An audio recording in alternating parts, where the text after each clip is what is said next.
Dude, my rower tried to kill me this morning. I saw your setup, man. That's pretty nice. You know what? You should have totally broke that out when you guys were doing the Fat Boy Challenge. Well, I didn't have all of it. I didn't have all of it when we were doing that. I was still clearly. I was still building it. But yeah, so this morning I was like, you know what? I've been doing just a couple thousand meters on the rower, basically a circuit. And this morning I was like, you know what? I'm gonna do 8,000 meters on the rower. Like it's not that hard. Yeah. That's a long way. Dude, I literally when I got to 4, when I got to 4,000 meters, I was like, I'm not gonna make it. Then I was just like, I'm not going to make it. And granted, I had to flip it down, to like a 2 on the resistance, but -4. It's actually pulling you in. Yeah, but even by the time I got to 8, when I tried to go get up, I couldn't finish the circuit, dude, because I had box steps in there. I couldn't do it. I couldn't do it. Rowing it's a lot like cycling. It took me about 2 years, road cycling, and Luke probably, he figured shit out a long time ago, but not everything's a sprint. When I was, when I started cycling, I'm like, I'm just mashing pedals, dude. And, and I couldn't figure, I'm like, dude, I'm dying at 9, 10 miles, right? I mean, 5 miles, I'm already smoking. 9, 10 miles, my legs are just done. And then you realize that, hey, you have 20 gears in there for a reason. So it's you shouldn't really be, it really is a marathon. So it's hey, you put out the least amount of effort that you can still put out and still continue to move forward, as opposed to that full out Usain Bolt sprint. So it's that's always been my problem though, is I was that guy on the 2-mile run, but I would run the first mile, dude, I would blow some people up on the first mile. Dude, the second mile, it was like the Death Star powering down and exploding and just getting. Believe me, I know, we've seen you. One of the things I hated as an NCO, I freaking hated it when you see soldiers sprinting across the finish line of the 2-mile run, sprinting just all out. It's and they're barely passing. Yeah. It's bro, where was that effort the whole time? You shouldn't have energy to sprint like that at the end. Yeah. Are you trying to show me how big your heart is? Yeah. Oh, he's got heart. That's why he sandbagged it on the first mile. I mean, man. And then Josh passed him on the second. Yeah. I was absolutely, the first mile, people are like, oh shit, that dude's fast. The second mile, they're like, he's done. He's in the emergency lane when the pressure's on.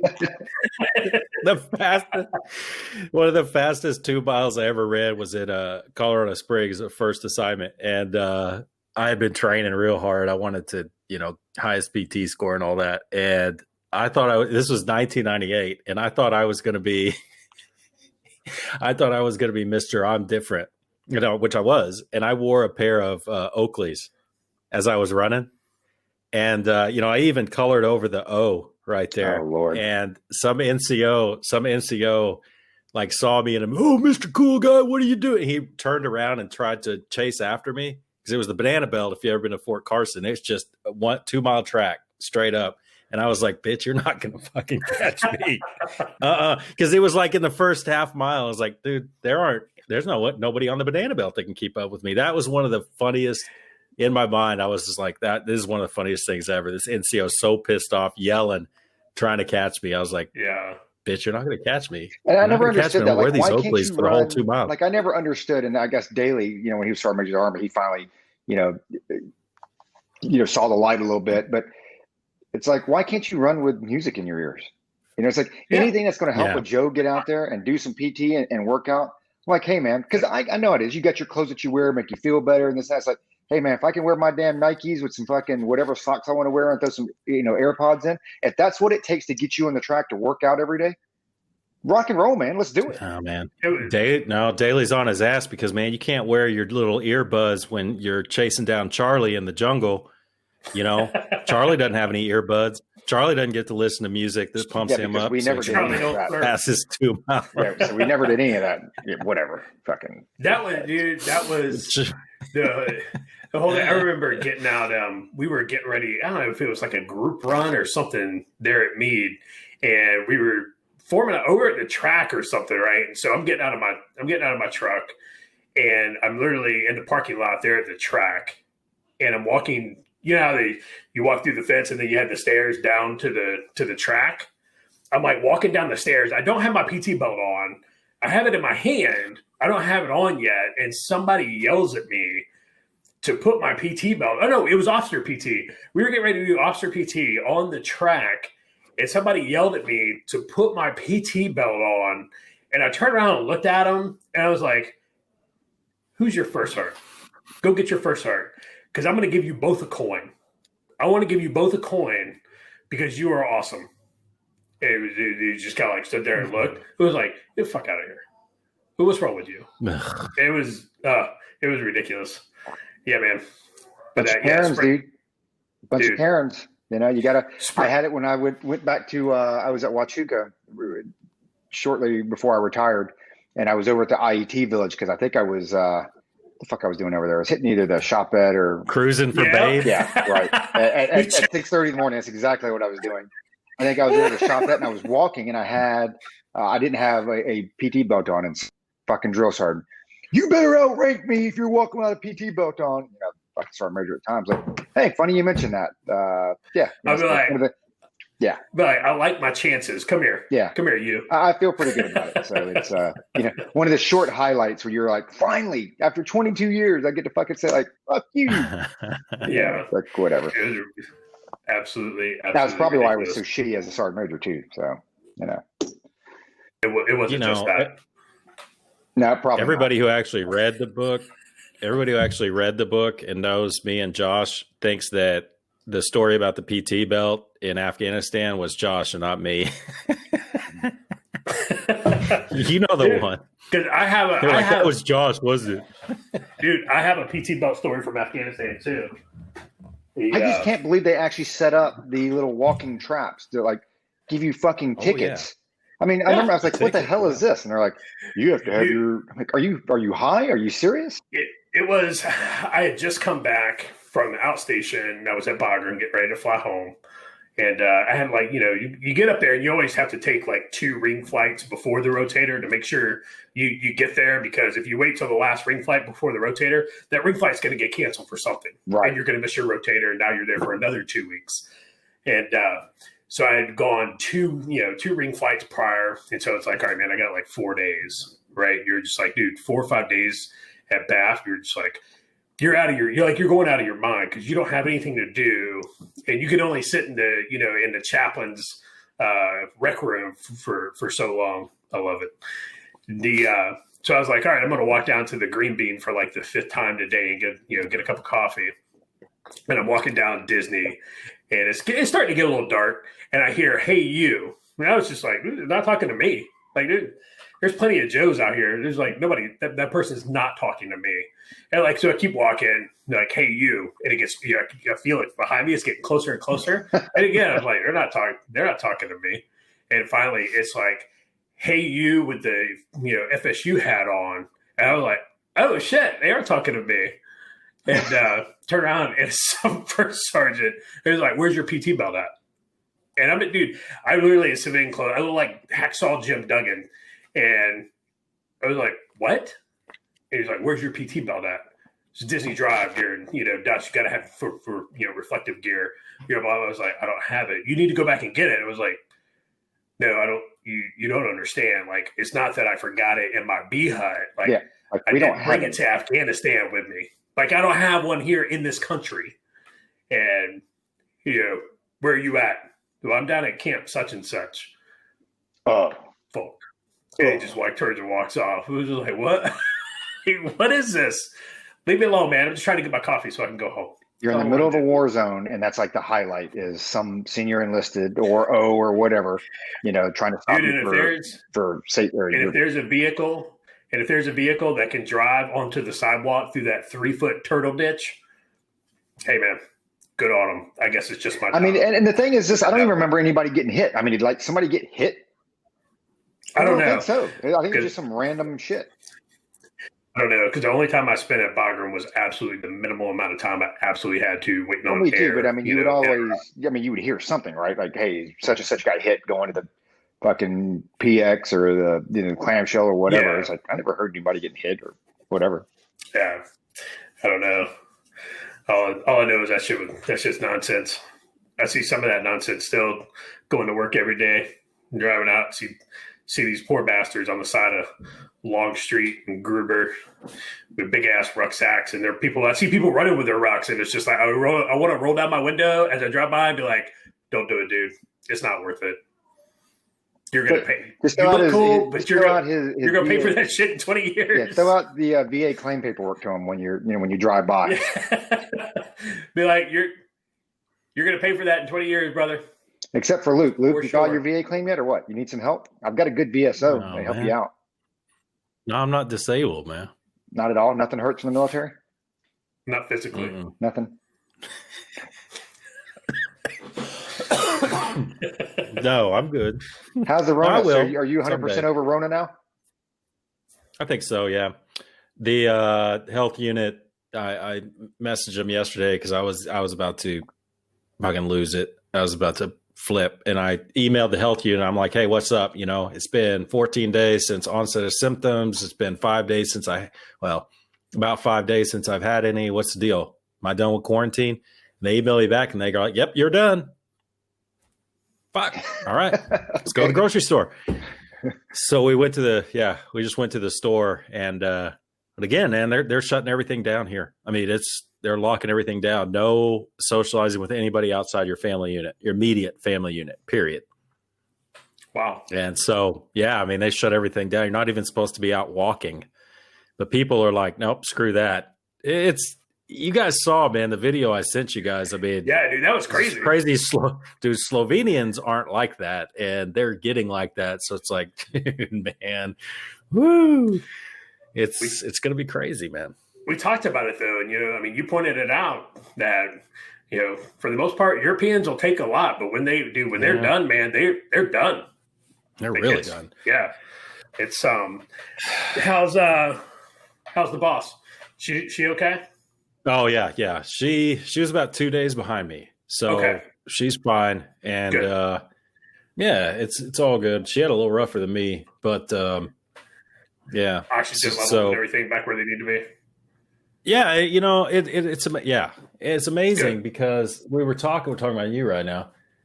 We were talking about it last night, and it's like, well, can you become reinfected with corona? And I'm like, no, unless it's a completely different strain like influenza, like a different type of influenza, then you can. But corona is a virus. Once you get over it, that's it, right? Yeah. And so, but there's all this stuff on the internet about, yes, you can, no, you can't. There's a different strain now. There's this and that. So who knows, man? But I guarantee you this: if I get on a flight, it's not going to be good enough for me to give them a piece of paper and say that he's had corona and he got over it. Oh no! They're going to want a negative test. Oh. Yeah. That's great. Well, I'm glad she's doing better. We're wondering about you guys for sure. Well, I appreciate it. And yeah, thanks to everybody who messaged. I got a bunch of people after the last episode. I'm sure guarantee it's because of the title, because they didn't wait around at the end to find out. A bunch of people. Yeah, exactly. Oh, you doing all right, bro? You doing all right? So thanks to everybody. They read it in the description. They didn't watch it. Yeah, exactly. Yep. No, 100%. 100%. Yeah. It's hard. I tried to look some stuff up too, and it's so hard to parse through right now what's real, what's not. And that goes with, it's like the election news too. It's so hard to parse through the amount of information that's being put out right now to figure out the ground truth. Dude, we have supposedly with like COVID. So supposedly, last thing I'd read on it, read a couple different articles, and there were 4 confirmed reinfections of COVID. But the reason they were reinfected at least with the articles I was reading, was they didn't have COVID bad enough the first time around. So they were like asymptomatic, extremely mild. So like their body never went into full fight or flight mode. So it's like they got it real light for whatever reason, right? Body never really produced a whole lot of antibodies for it because they were just basically asymptomatic. And so then they were reinfected later because the body it was like they never had it to begin with. So the whole premise of this thing was, hey, if you have it and you're symptomatic and almost the worst you get, the better the likelihood, or the more the likelihood that you're probably never going to get it again because your body's, done whatever, which makes sense for, at least what I read, but fuck knows. All right. Who's doing the intro? Luke? I did it last time. I can do it this time. I'll do it. It doesn't matter. Whatever. Okay. Whatever works. Episode 41. I like the bobblehead. Bobble. Yeah. Oh well, no. Luke's plugging Jason Sorensen's business. Okay. Let's do it. So let Luke do the intro. So 41. Yep. Big Bo 41. Okay. Damn, dude. I can't believe we already got 40 episodes out. That's crazy. Well, we have 41. You have 40. 39. Nobody likes you right now. I'm just saying, man. Just keeping the record straight. Hey, all right. It's good. I'm going to miss the one in next July, too, running with the Bulls. Oh, no. You're running, like, remote, you're going to fucking FaceTime. Yeah, you're going to FaceTime audio us or whatever, or video, and you're going to be running with the phone up there. I want to see some Bulls in the background. They don't let you can't run with anything in your hand. Bullshit. You also have to wear a mask at Target. All right. Ready to go? I don't wear a mask. Waiting on you. Okay. Hello, Canteeners. Welcome to episode 41 of Culper's Canteen Cup, but that's episode 39 for Josh because he's missed 2 episodes. So episode 41, thanks again, Carlton Zeus, man. 41 episodes in and still letting us use your music. Now we know for a fact you're not listening, especially after last week. Right, guys? But, man, it's a real treat to get to use his music. Head on over, check him out at www.carltonzeus.com or on iTunes under Carlton Zeus. We want to plug a veteran-owned, business. We'll call it a business. A guy reached out to us. He's a real good dude. Lives in Fayetteville, works on Fort Bragg. He's a warrant officer. Don't hold that against him. And also don't hold this against him. When I send you over to his website, his Facebook page, he might resemble a little bit a non-cross-eyed Mark Kelly. So don't hold that against him either. And Jason Sorensen, don't hold that against me for saying it. Jason Sorensen owns a business called Rockfish Residential there in Fayetteville. And I've gone through his website. You can check him out. Just type in Jason Sorensen Rockfish Residential in Google, and it'll take you right to eXp Realty and Jason Sorensen. It's his page. I've looked through. He's got some good houses to offer. Josh vouches for the guy, so I'm sure he'll square you away. And he's a warrant officer, so he will do the absolute maximum he has to do to get the job done right, because the guy is just an absolute professional technician, right, Josh? Anyway, check him out, Jason Sorensen, Rockfish Residential. He's working in the Fayetteville area and around that area. I'll tell you, if I moved to Fayetteville, which it's getting more and more tempting, it's crazy, I know. That's how crazy the world is. Fayetteville's looking tempting. I'll use Jason Sorensen. So check him out, and hope you do. If you're moving to Fayetteville, hit him up, and we'll hook you up. So episode 41, I think we got a lot to talk about. Maybe we'll agree on more than we disagree on in this episode, but you never know. Remains to be seen, right, Josh? Yep.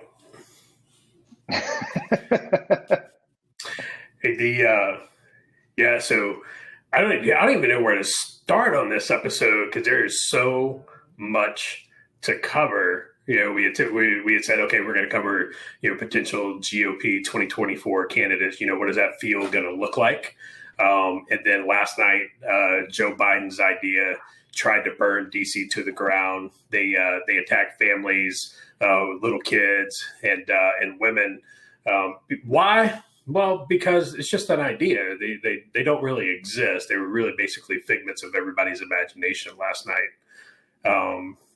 So I don't know where you guys want to start. I guess we could hit the GOP 2024 field first, because there already seems to be some people that are kind of jockeying to set themselves up. Obviously, the one that's been out there that Kurt Schickler talked about was Rich Grinnell, right? So he dropped that in his episode. I probably said it wrong again. I'm sorry, Kurt, about that. I'm just a dummy from North Florida. Believe me, he's not listening anymore either. So You talked about Rich Grenell. And so, everybody was like, okay, Rich Grenell. And once he pointed that out, you go back and you look at, what Rich Grenell is doing right now. Rich Grenell is making some noise.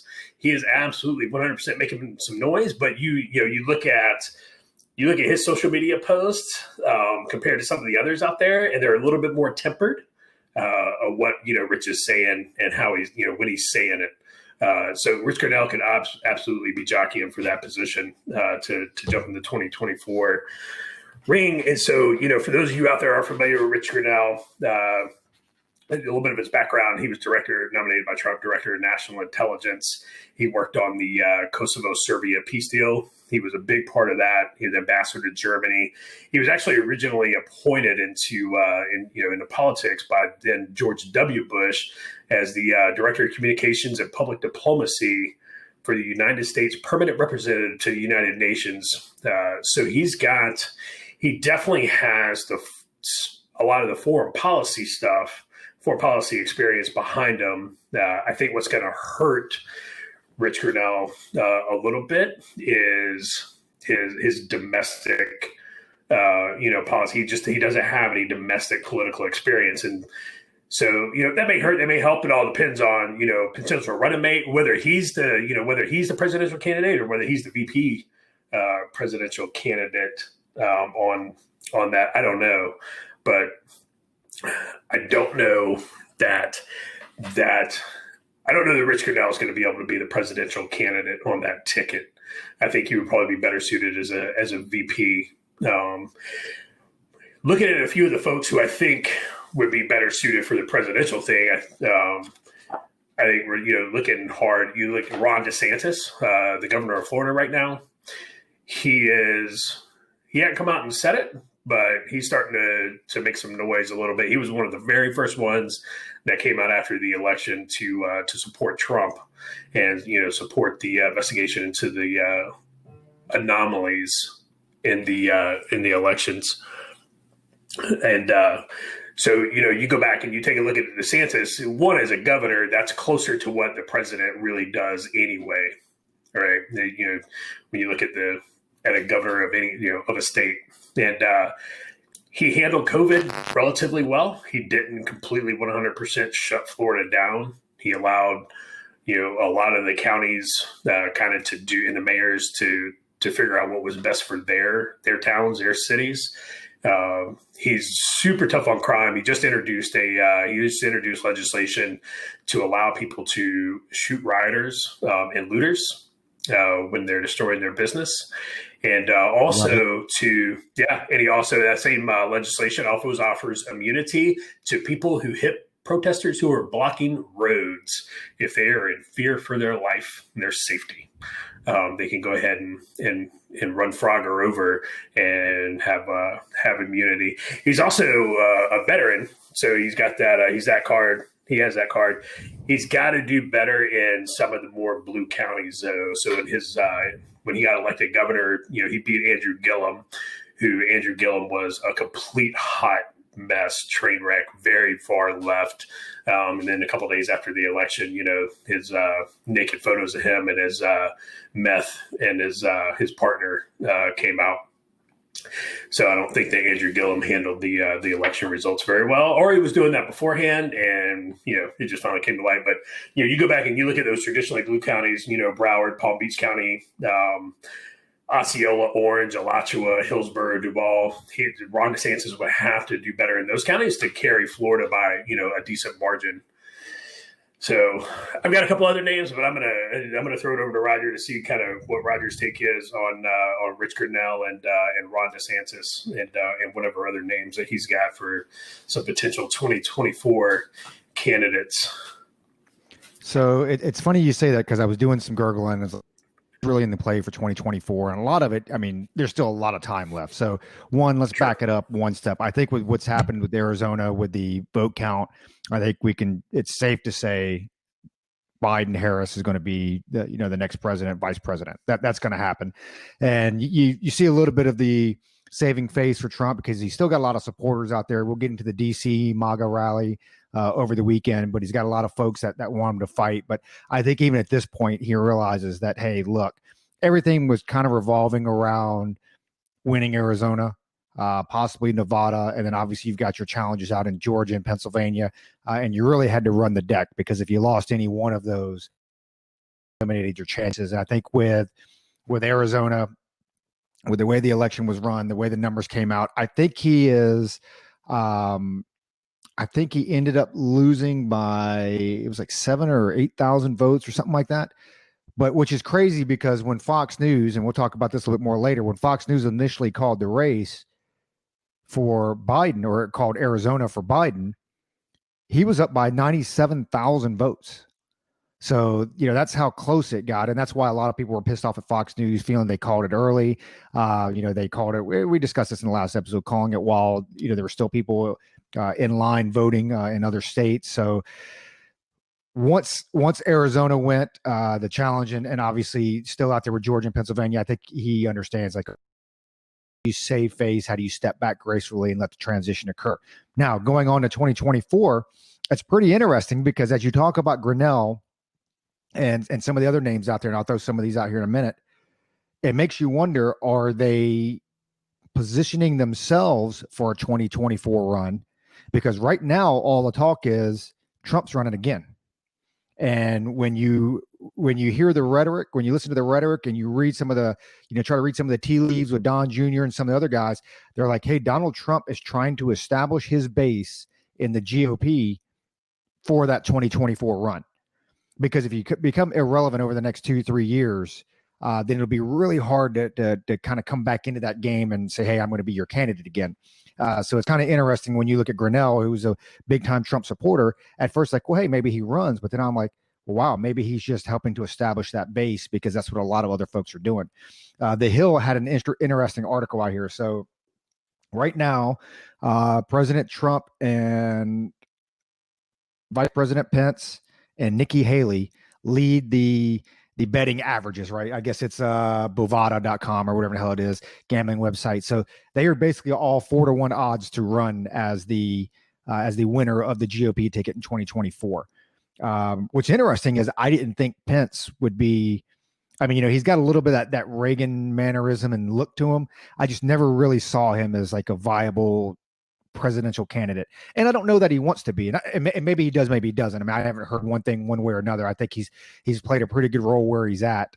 But I seen any or even read any interest from him or his camp, like, oh yeah, I'm looking for, even before he was on as the vice presidential candidate, you just never heard any aspirations of actually running for president. His name really didn't circle in the mainstream of, the GOP. So who knows? I mean, maybe now he's had his taste. He's like, I can do this.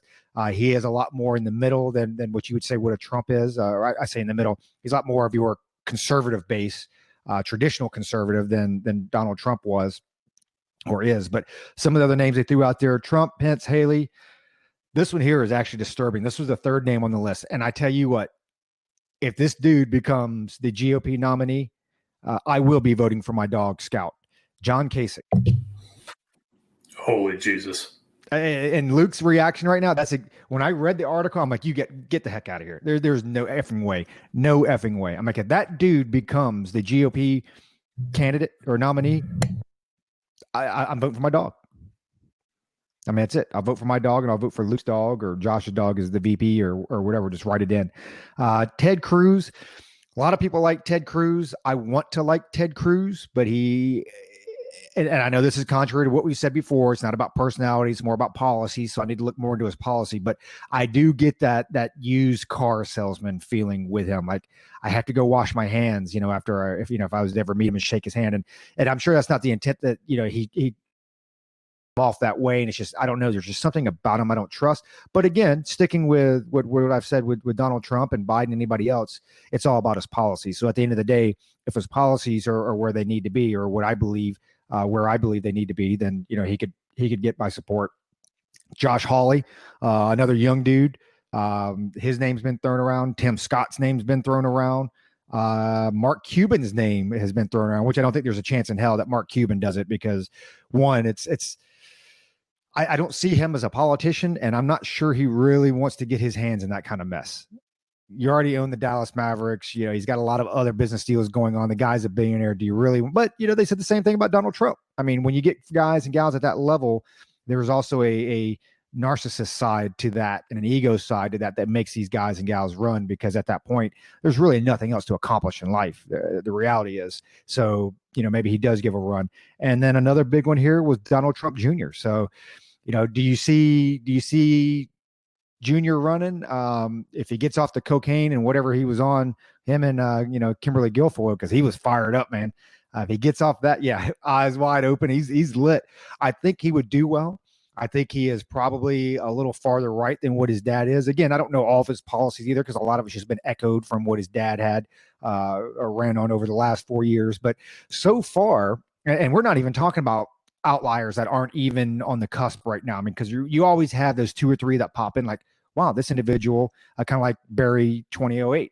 You get these folks that come in that, like, you never really did account for them, and they fire up the base and whatever. But I think just off the top, when you look at Trump, again, I'm not sure Pence actually runs, but when you look at Nikki Haley, when you look at Tim Scott, I mean, I think when you look at Trump, Haley, and Tim Scott, I mean, those are 3 fairly solid candidates.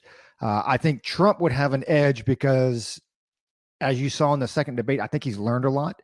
But the GOP in itself has a lot to learn. And before I get into all that stuff, I kind of want to get Luke's take on it. But the GOP in itself, as we talk next, there's a lot they have to do outside of just who the candidate is. Because it's like when you mentioned with Gillum down in Florida, that was a close race. And it shouldn't have been. It shouldn't have been close at all. Even with the Donald Trump race, Donald Trump, Joe Biden, that shouldn't have been a close race. Now, obviously, Joe Biden looks like he's going to be the president-elect. He's going to be the next president, and we'll support the president of the country and this and that. But when you really go back and look at it, and you look at the stats on how many people voted against Trump versus voted for Biden, that shouldn't have been close at all. He should have won by several million votes. So it just goes to show that we're so divided now by party that, I mean, you can throw anybody up there. You can throw anything up there. It's like, hey, you put a D beside it, you're going to get 52% of the popular vote. You throw an R beside it, you can get 48% of the popular vote.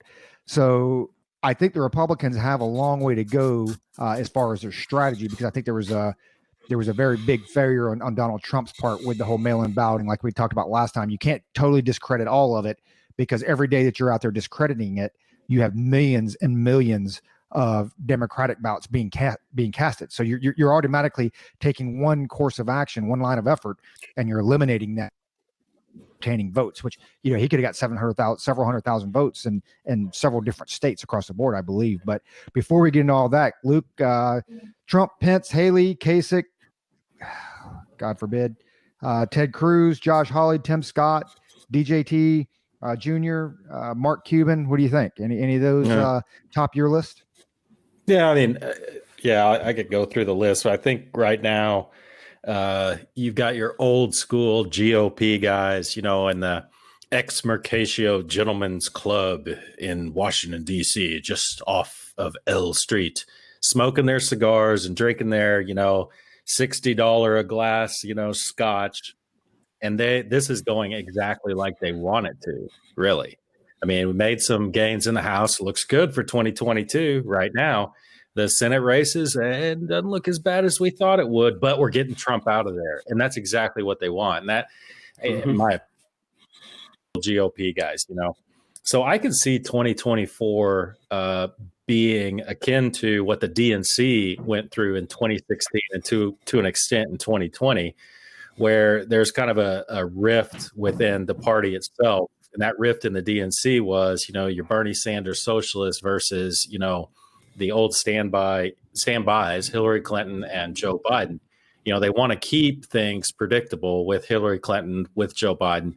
The RNC is the same way. They want to keep things predictable with, let's go down the list here. The predictable names I have would be Ted Cruz, Marco Rubio, and Kasich. Or Mike Pence. That's predictable for them. That's good. That's what they want. The problem is people who are voting Republican now are expecting more along the lines of, your Donald Trump. So you throw some names in there. And I left Chris Christie out of that original list. Who knows? He'd probably be too fat again to run. Right, but your new. Oh no, but you got your new blood, which would be DeSantis, Grinnell, Nikki Haley, Tim Scott. Even Rand Paul, I could see Rand Paul making a big run for it. He's really been vocal lately. So, I think there could be a rift between, and God forbid Donald Trump run again, because those GOPers will be just like, no way. We want somebody who's part of the swamp. We want someone who's lived in the Beltway and knows the game. So it should be interesting. I will not vote for Ted Cruz. I respect Ted Cruz's knowledge of the law, but he committed an unforgivable sin in 2016 with me. And that was, you remember that Republican pledge they all had to take, and they made everybody sign it because they were afraid that Trump wouldn't, throw his weight behind Jeb.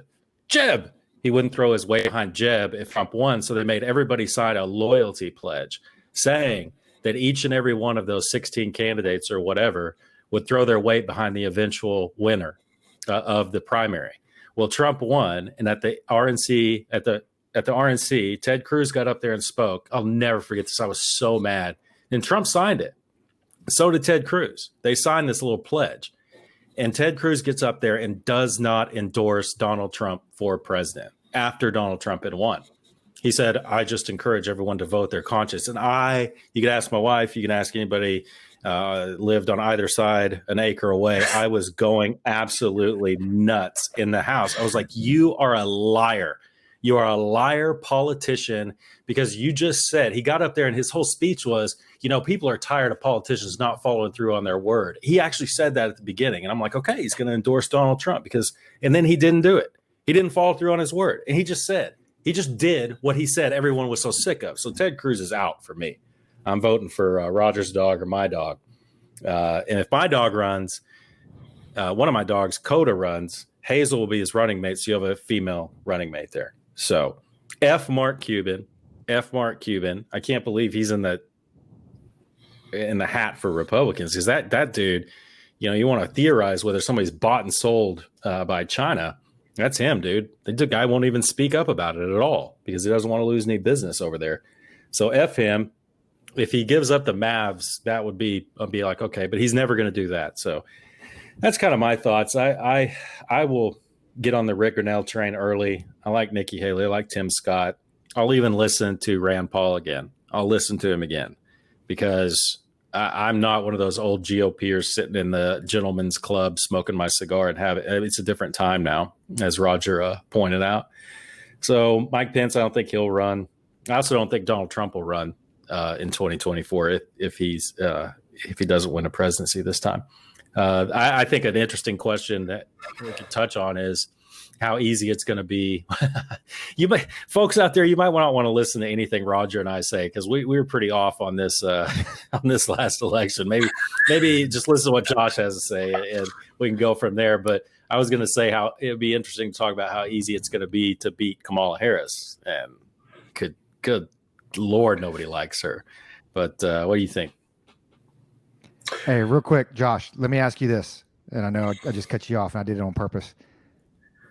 I want to run down the other names they were talking about on Ballotpedia. So you got Greg Abbott, Governor of Texas, Tom Cotton, Ted Cruz, Ron DeSantis, Mike DeWine, he can't win, Nikki Haley, Larry Hogan, can't win, Josh Hawley, Mike Lee, Mike Pence, Mike Pompeo.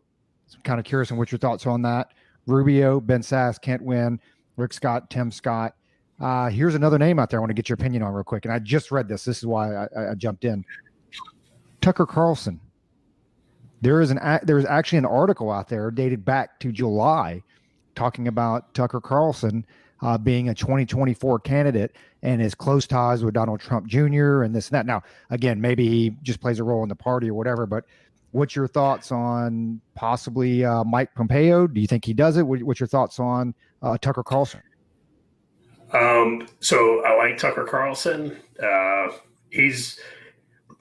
He kind of sold out here probably 5 or 6 days ago, a little bit.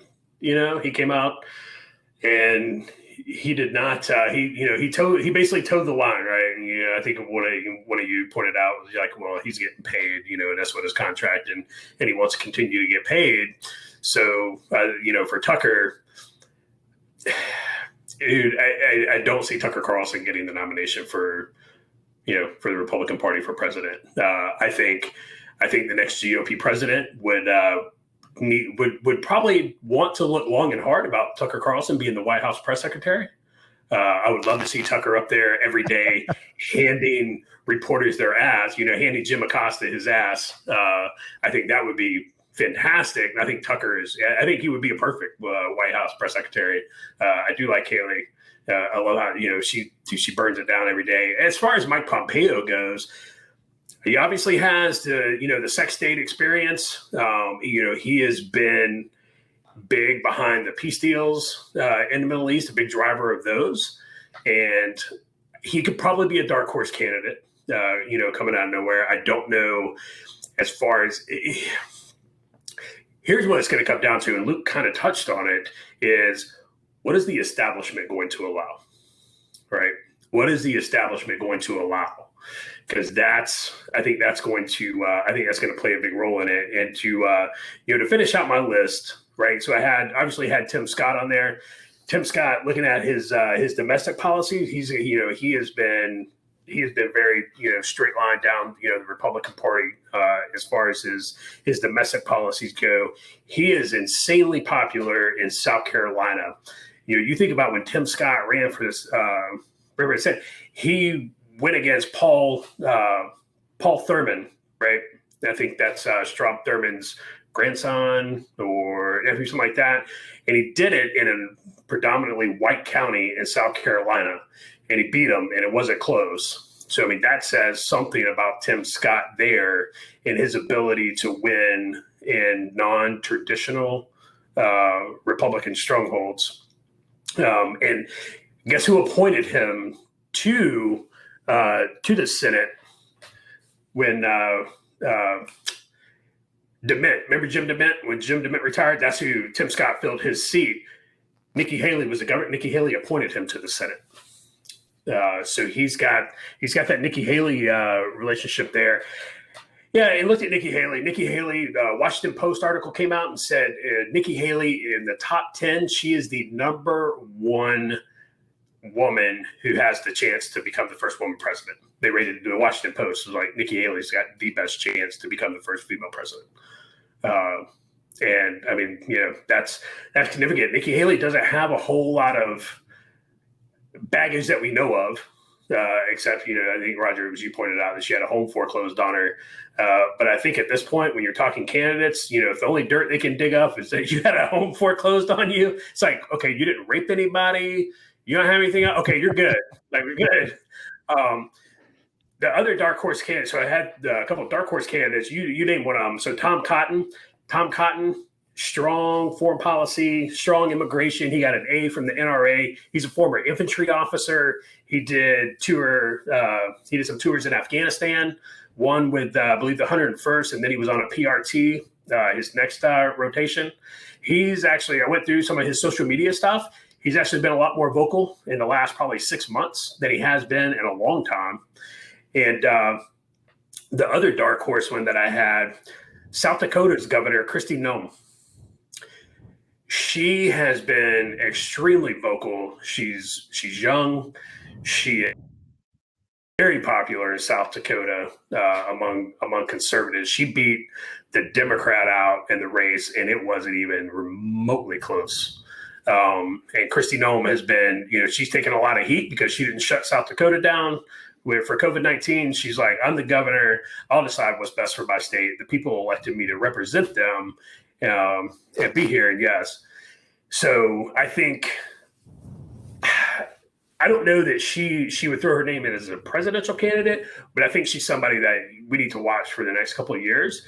Because I think she's going to go places as long as she remains on that angelic ascendancy, that trajectory that she's on. And then Don Jr., right? I had Don Jr. on my list too. And so they talked about him a couple times. They've always said, does he run? I don't know that Don Jr. would be. I don't know that he would be viable in 2024. I think hopefully he gets, he stays involved in the party, stays involved in politics. I think when you just look at it, I think he's too young for a presidential candidacy. But I would definitely like to see Don Jr., in there in the mix in 2028.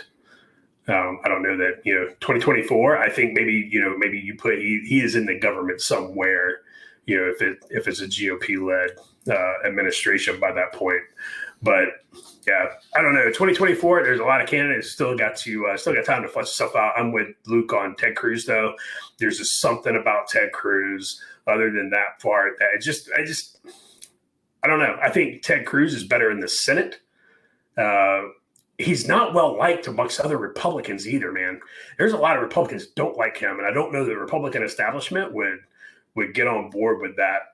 I don't know that they get on board with that at all. And, you talk about Mike Pence. I like Mike Pence. I think Mike Pence is, he's polished. He's very old school. He is that guy, with the home office that, smells of, leather-bound books and mahogany. But dude, Mike Pence used to get me excited. Mike Pence at a rally, he does not get me excited. I would not be, I'd vote for him, but I wouldn't race to the polls to vote for him. And if he had a rally, I don't know that I'd go. That's kind of how I look at it. If he has a rally, I don't know that I'd go. Trump, yeah, we're going. Trump will play a part, whether he runs in 2024 or not. If he does it, Trump has an amazing base. Trump has a lot of clout with his base. And Trump can make or break. They have to do like you said, it's looking more and more like he's not gonna be, president come January 21st. But they can't throw him and then drag him through the mud afterwards, because Trump could come out in 2023 and be like, yeah, no, don't support that guy. Don't support her. Don't support him. Don't support that GOP. Nope, they did you dirty. They did you wrong. And he's got a lot of pull, man. People might not go vote for Democrats, but people may stay home. And so they have to, the GOP has to be worried about that. And they've got to really take a long, hard look at that and say, do we completely, throw Trump out of the car like Democrats do with black people after every election? I don't know. The GOP needs to be careful, man. Don't alienate Trump after this, because he has a base himself, not for the GOP. It's not a GOP base. It's a Trump base. And that's another reason why, the old establishment guys, they're going to have a hard, man, because that base is looking for, no, man, we want some people who are going to get out there and actually, do some change. Because you look at it, the GOP knew since 2016, there's problems with our election system. There's problems with the way we do it. You go back and look at all the states who have Republican-led legislatures and both their state Senate and houses, they didn't do anything. And once the dust settles from this and the emotions die down a little bit, that ire is going to be turned some direction, and people need to turn around and they need to turn it to the state level governments, because they have the ability to fix some of that, and they didn't. They sat on their ass. A lot of them widely ignored it, especially in some of the swing states. So that's my 2024, man. I think it's still too early to tell, but regardless, they have to keep Trump happy, and they have to engage him in some, involve him in some way, shape, or form if he does not come out as a 2024 candidate, because he has a lot of sway, a lot of pull. So, Luke, based off what Josh said and what you said earlier, there are 70 million plus people that voted for Donald Trump, and a large majority of them are fired up. So let's talk a little bit of strategy for the 2024 candidate, whoever that may be, right? It could be Donald Trump, could be somebody else. One, does any name on that list, and not specifically an individual, but is there somebody out there that can capture that base that Donald Trump has built up over the last 4 years? Because with all of them, there are a lot of qualified folks. It's like Josh said, that you're waiting for the second coming of Donald Trump, and I'm not sure any of those folks fit the bill. That's going to be one major strategic hurdle that you've got to overcome. The other major strategic hurdle that you got to overcome is the actual voting process. So like Josh mentioned, and I guess Democrats are saying that the most secure election ever in the history of the United States just occurred under Donald Trump, right? He did such a great job that everything's so secure, which, whatever. But going forward with the voting for Republicans, and I've heard some of these smaller states, and I can't recollect off the top of my mind or off the top of my head, there are a couple of smaller states where the GOP really got out there to do some ballot harvesting, that type of stuff. So do you think, one side is obviously capturing that Donald Trump base, but I believe you're going to have to do more than that. I think you're going to have to get involved with a lot more, because mail-in balloting is it's here to stay. We're not getting rid of that. And we'll talk about this a little bit later with Fauci and some of the other COVID stuff or whatever, I'm sure. But that's here. It's like taxes. Once it's here, it's not going away. You're not getting rid of it. So do you think the GOP Republicans, they have to take more of a page out of the Democratic playbook where, hey, you're going to ballot harvest? We're going to ballot harvest. You're really looking at plussing up the mail-in votes. Well, we're going to plus up the mail-in votes, because pretty soon what's going to end up happening, and I don't even know how this is all reconciled at the states. I haven't gone into each and every individual case, but you're going to have 165 million registered voters and 220 million people vote. I mean, I don't know how that happens, but you're already starting to see that. So do you see that as part of the strategy that the Republicans need to adopt for a 2024 win? Like mail-in, yeah. I mean, they're gonna have to, if they're gonna have any chance of winning. I think a lot still has to be shaken out from this election to see exactly what do we do and how do we overcome in these certain districts. That mail-in. How do we overcome the red mirage that we saw? I just again, I think a lot has to be shaken out. On exactly how it went and where did all these votes come from. I'm not even talking about fraud. Let's pretend for a second that everything was on the up and up.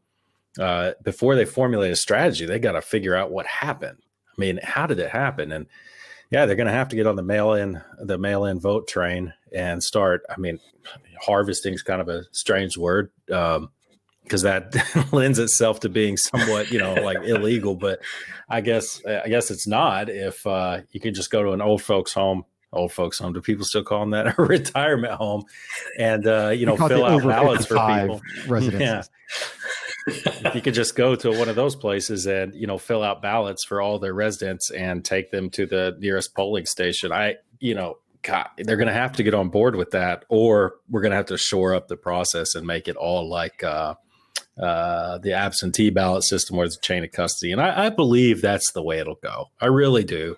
I think that you're not going to be able to fight against that when the states start making laws, and there may be some federal guidelines behind it and whatnot. But I don't see how they can't get on board with that. But Josh brings up a really good point as far as the strategy is that, you're going to have to get on Donald Trump's good side. I mean, you can decide that maybe that's not what you're going to do, and you're just going to charge forward with my John Kasich, and I don't need Donald Trump, but that's just not going to work. And it's going to be very difficult to find that person that Donald Trump's going to get excited about if he doesn't run, which I don't think he will. He's getting up there. He's going to have a good time after he's out of office. I really think he's going to have a good time just tweaking the entire system. So, I mean, which one of those candidates does Trump, get along with that we named? I mean, it ain't going to be your Ted Cruz's and little Marco. It's not going to be them. He's got a little head. I could see, Pompeo, that's a good one. I like Mike Pompeo. A lot of people in the State Department don't, but I do. I think he is a career politician, but I guess he's a good one. He's not rich either. You look at him. I mean, we were driving back from Italy one time, and my wife was like, "Who is this guy?" And so she looked him up, and she read me his whole history. And the guy is not like wealthy, for some reason, I see these guys, rotund, bureaucrat, Washington D.C. types, and I just assume that they're rich. Especially if they're career politicians like Joe Biden. You get super rich over 47 years, making $115,000 a year, but he is not. He saved his money, but I mean, he's disclosed everything. So I could see Trump getting on board with someone like him. But that's going to be part of the strategy to answer your question. The mail-in, sure. Going to have to get on board with that. You're going to have to tighten it down a little bit, not a little bit. You're going to have to tighten it down a lot. Might have to adopt some of those tactics, watch the polling places real close on the counts. Otherwise, you're just giving it away, and adopt somebody that Trump's going to get behind. So that's my answer. Yeah. The mail-in ballot is here to stay. It's not going to go away. The key, though, is if you go back and look in all the swing states, so Wisconsin, Michigan, Pennsylvania, Georgia, as long as the election, if the elections were certified today, Republicans now control every single one of those states' legislatures. They control both the House and the Senate. So that's why I'm saying, if for the people who are pissed off, the people who are upset about the way it went down, I get you. And like Luke said, let's say everything was on the up and up, and the mail-in ballots just they carried the day. If you want to, people other than sharing memes on social media, if you really want to do something, go get involved in your local politics right now. Go get involved in your state politics and make those legislatures fix it, right? And people are like, oh, absentee ballot versus mail-in ballot, and absentee ballot has chain of custody from start to finish. And that's really what states need to do instead of the mail-in thing. It's like, no, you can send in your absentee ballot, mail it in all day long. You don't have to go vote in person, but it's going to be an absentee ballot, and it's going to have a chain of custody. It's not going to be we're just going to send out ballots to this registration list that we have that's 3 years old and accept them back in mass. We can't have that. That's the way the Balkans does their elections. That's the way we cannot have that, or we will truly be a banana republic, and it just won't fucking matter anymore. But the Republicans control those state legislatures as the election stands right now, and if that is certified here next month, and that is truly the case, then we have to hold those Republican legislatures accountable to fix the shit. And hopefully they will. We'll see. I don't know. And I think what pisses me off about this, and I'm kind of curious to see how a lot of these politicians on the right, how they play their cards going forward, because I agree with Luke. I think Trump's going to have a lot of fun here in the next couple of years, whether it be Twitter, whether it just be op-eds, whether it be doing whatever, because at that point, he's a billionaire businessman that really is not going to be held accountable by anybody because he's a civilian again, so he can do what he wants. What I'm kind of curious is, and this goes to the part that pisses me off, there are and were a lot of closet never Trumpers that stayed in the government. And it's really frustrating to me because you really saw it in the last couple of weeks. What was the one guy, Ben Sass? We talked about that a couple weeks ago. But you have a lot of folks. You had Mark Esper fired from D. You've got the intel officials now saying that they were lying to President Trump about the numbers in Syria. To kind of sway his decision making process. And for the American people out there, this is a problem. This is a problem because it's not Ben Sass's foreign policy. It's not a Joe Biden foreign policy, which, by the way, it's funny. The hypocrisy, it just doesn't stop. And I hate to jump around, but you've got the whole, oh yeah, we're talking with all these foreign nations. Oh, wait a minute. I'm pretty sure Mike Flynn has something to say about that with the Logan Act. You're not even certified by the GSA yet. And you're already talking to all these people like, well, he's the president-elect. Says who? Not yet. Now, I agree. I think we all know it's going that way, but he's not the president-elect yet. I mean, I know that because Fox News says that he is, that like Chris Wallace, well, once we determine he's the president-elect, but no, the GSA has to certify that. And I'm not saying we prosecute him against the Logan Act and this and that. I know it's never been done or whatever, but again, Mike Flynn would probably like to have words with you.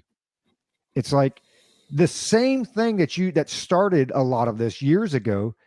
You could care less. It's happening now, and you could care less because it fits your narrative, because it fits your political ideology, not about what's right or what's wrong.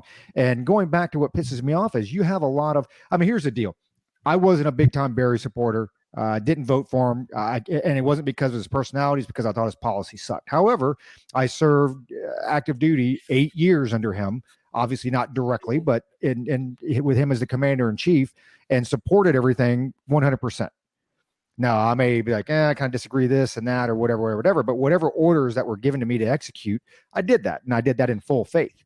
And what I'm seeing here with from the DOD, from the intel community, from State Department on down, there are, and I don't know what the number would be, but there's a large percentage of closet never Trumpers that are like, actually, I don't care who the president is. I don't care what your policy is. I think I have a better idea. I think I have a better policy, and this is what I'm enacting. And that goes to, the Peter Strzok emails back and forth. You have folks that are either, well, I guess some of them are even senior level, but a lot more that are just mid-level, mid-senior level, whatever. Look at Vindman, Lunchbox. Mm-hmm. Well, I don't care what Donald Trump's policy is in Ukraine because I know better. I know better, and I'm going to put forth what I think the foreign policy should be. I'm going to take the actions that I believe, not that I'm taking actions that I believe are going to support the president's foreign policy. That's one thing. Mistakes happen, right? Hey, I took this action. I thought this was going to be, this is fully supporting your guidance, and it didn't turn out that way. That's one thing. It's a mistake. We got it. But to say, hey, I really don't care what your or to just write out lie to you in intelligence briefings to sway your decision. I mean, that's a different level. I mean, that's an entirely different level. And I think that's what pisses me off more about the right is you have so many. I have respect. I would have more respect for the never Trumper that's just like, I don't like Donald Trump. I think he's a piece of poop. I think these 5 policies of his are wrong. This is the way that we need to be going. And that's where I am at. That's where I'm at. And when you talk about Rand Paul and really the Paul family, right? They're kind of like that. Now, it's hard to get behind him because he'll say 7 things that are, I'm like, yeah. But God bless it, man. 3 of them will come out, and I'm like, dude, what are you talking about? It's the Gary Johnson, Gary, what's Aleppo? That dude can say 6 things, and the minute he came out and said, Gary, what's Aleppo? I'm like, oh Lord. I'm like, you almost had me a little bit on some of the libertarian stuff. I'm like, I can't get behind that. And that kind of reminds me of Rand Paul. But I don't think from the very beginning where Rand Paul stood. And you kind of know what he is. Now, you can't call him a never Trumper. I wouldn't say that he's necessarily a Trump supporter. I think he supports the Constitution. He supports the country. And then the things that Donald Trump or any politician does that's in line with that, he agrees and he supports with that. And those that don't, he disagrees with. So, Luke, I mean, you're in a little bit different sector of the government where you're at, and your perspective is a little bit different. I mean, do you see a large group of never Trumpers that really it's not about the president's policies anymore? It's really what they feel they need, what they think should happen? I mean, what's your view on that? As much as you can. That's a loaded question. Yeah, I mean, I'd say that I work in an area right now where an area of the government where 99% of the people are Democrats and fairly liberal Democrats. So the 1% that aren't are very quiet, and they are not never Trumpers. They're Republicans. I haven't. So I guess to answer your question, I haven't seen any never Trumpers. I've seen some Trump supporters, but the way that this is just from what I've seen, I think that the foreign policy from a Democrat president, doesn't matter who, is well loved, overall loved by everyone. But if it's a Republican, it is not, period. And especially if it is Trump. And, foreign policy is, I think the way they see it, and they're right, and they are correct. Foreign policy it's like steering the Titanic, man. I mean, it's going to take some time to steer that thing back the way, if you want to go from one side to the other on foreign policy, you can't just turn that ship overnight in a couple of weeks. It's going to take years to change it. And one of the ways that Trump upset the apple cart a little bit is he changed it so quickly. Things that people are used to over 8 years, we weren't doing those things anymore. And, that was a fairly quick course correction. So the Trump administration, I'll just say pretty much any Republican administration is not going to be well liked from the people who execute foreign policy. They'll still do it. I'll give them this. They will still do it, but they might not do it with a smile on their face, but they will execute as best they can. So I'm not going to get into deep state, stuff. I know there are people within the Beltway. Roger mentioned one of them, and he is number one right now on my constantly evolving list of top 5 people I would love to fist fight with just a loincloth. That's it. Number 1 is Peter Strzok. That guy, I would love to fight that dude. I don't even care if I get beat up because I know I'll hurt him a little bit. and he'll remember that fight. But so he is number one. When people talk about the deep state, that's who they're talking about, But we get to this stuff about this guy bragging about misleading the president of the United States on troop levels in Syria. Any way you cut it, and I know Josh is going to have a lot to say about this, so I'll kick it over to him in just a second, but any way you cut it, if you're an ambassador, a career foreign service officer, that is the wrong answer. If you're misleading your leadership, you have done something wrong along the way, because it's your job to tell them the ground truth. Your job is not to shape your own little policy. And if you're afraid to tell them the ground truth, well, then you're wrong. You're not a good manager. You're not a good leader. You shouldn't be put in charge of anything if you're afraid. If you're trying to get one over on your supervisor or the president in this case, you're still wrong, because you should probably, if you think that the troop levels should be accurately reflected, if those troop levels are what's needed, it is your job to write good cables, to convince the leadership, this is what we need. This is the ground truth. You're doing it right. You're doing it wrong. And here's why. So this person did everything wrong down the line, and then he brags about it. To me, it's just, I always had questions about the troop levels in Iraq and Syria. Josh, you did too, especially when we were over there, because, man, I saw a lot of troops over there, man, a lot of troops. It was more than like 700 or whatever they were saying it was. And I was like, okay, that was all coming out of the news. I find it hard to believe. Well, I guess I don't find it hard to believe that those numbers would be so watered down that by the time it makes it into a briefing that goes to the president of the United States, he or she, well, hasn't been a she yet, is being misled on troop numbers. It's just that's bad policy, man, all the way around. And we could go really into the weeds on why that's so bad, but I'll kick it to you. Yeah, I think for, especially for those of us who have been in the military, I think it's very easy, for us to look at this and say, we've had bad commanders, we've had good commanders, in either one of them. At the end of the day, my job is to make recommendations based on the information that I have and say, here's what here's the situation, here's what I think, here's my recommendation, right? Here's code 1 through 3 or 1 through however many. And you can argue your point all day long until the commander makes a decision. And then once the commander makes a decision, that's it. You're on board and you support it, right? And you do your best to, make that thing successful.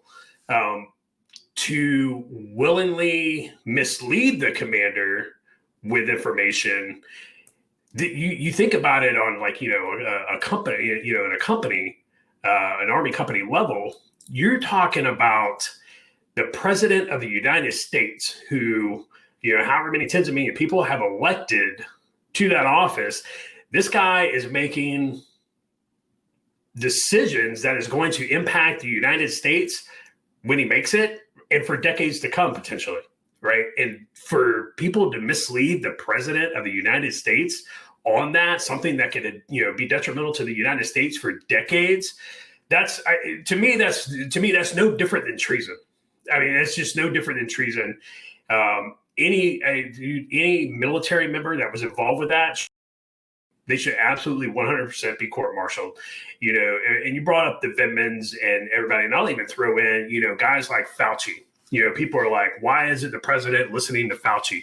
Fauci says this, Fauci says that. Well, for starters, Fauci's an advisor. Nobody elected Fauci to office. Nobody elected Vindman to office. Nobody elected Jim Jeffrey, who's the Syrian ambassador. Nobody elected that guy to office. Nobody elected that guy to decide foreign policy in Syria. We elected Donald Trump and Mike Pence to determine foreign policy for however long they're in office, right? And it's like people are like, well, I didn't know that, all judicial confirmations went through the Senate. Well, you're stupid. You're an uneducated voter, and that means you're stupid, and you shouldn't be allowed to vote anymore until you're educated. But when you think about, did you think about how insidious this is? They intentionally misled the president on troop levels. He's taking all that information in, Um, and he's making decisions. It's not just that one guy who's like, okay, that's what they said, so I'm going to go with that. No, he's got information coming, from multiple directions that he's got to take a look at and step back and say, okay, fine, I'm going with code number 1 or code number 2 or a variation of whatever. And when I read that, I was pissed. But what pissed me off even more is that very few other people were pissed about that. I'm like, what? Are you serious? You not know how insane this is? I mean, this is insane. Could you imagine having a commander in a fight and you're lying to him about troop levels and he's making decisions on maneuver and reinforcements based on information that you intentionally lied about? You imagine what would happen to you when you got caught? You would go to Leavenworth. Like you would go to Leavenworth. And nothing's going to happen to this dude. Everybody's like, it's politics. People brush it off as politics. They're like, politics, it happens all the time. And it's like, but it shouldn't. That should never happen. That should never, ever happen. But people think it's okay because they hate Donald Trump. If somebody did that to Biden, there would be investigations from Congress. Like, I mean, they would dox the dude. They'd show up at his house and they would throw firebombs at him like they were doing in D.C. last night to people eating in restaurants and at the Willard Hotel. That's what would happen to that person. You know what's going to happen to Jim Jeffrey? Not a damn thing. Because people are okay with it. People will come to accept it. Man, it's absolutely insane. Absolutely insane. Because they don't care about the means anymore. They don't care about the process. They don't care about the laws. It's all about, like you said, it fits their narrative because I don't like Donald Trump. And so whatever action happens because of that, you brought it up yourself with what went on with DC, which was kind of crazy because I don't know if you saw the Politico article. So the Politico article literally said hundreds show up in MAGA rally. I'm like, hundreds? Really? I mean, so I replied to their tweet. I'm like, dude, there are tens of thousands. Now, I don't know they ever hit the million or whatever. I'm not saying it got that big, but there were clearly tens of thousands of people there. And it goes to show against Donald Trump is going to happen all the way up until noon, January 20th. And it doesn't matter the hypocrisy. It doesn't matter the process. It doesn't matter what the laws are. It doesn't matter what the rules are. It doesn't matter what regulations are. It doesn't matter what the politics of it are. Take any means necessary as long as it supports my agenda, supports my narrative, and it's anti-Donald Trump. We've gone back and forth with some listeners. I think they were former listeners, probably not listeners anymore because they hate us now. But we've gone back and forth with some former listeners on Facebook with social media. And some of these folks are fairly educated, and some of them are fairly in tune with what's going on. And at the end of the day, it's like, I wish I had the time and the motivation to go back and take about a month's worth of their posts and show them. It's like, do you see what you're supporting here? Do you actually see what you're advocating here? Like when you look at what went on with DC with the MAGA rally, and I mean, there were some people straight up assaulted. And, and it was funny because I watched some of the videos and the guy, when the police officer finally comes up, guy's like, what are you guys doing out here? You should be arresting people. It's like, why isn't Biden out there? And not just Biden, but Harris, why is the left out there? I mean, they condone this stuff. And you hit it on the head. This stuff isn't going away. This thing is not going to go away on January 20th because I forget which one of you said it, but Antifa, it's not an idea.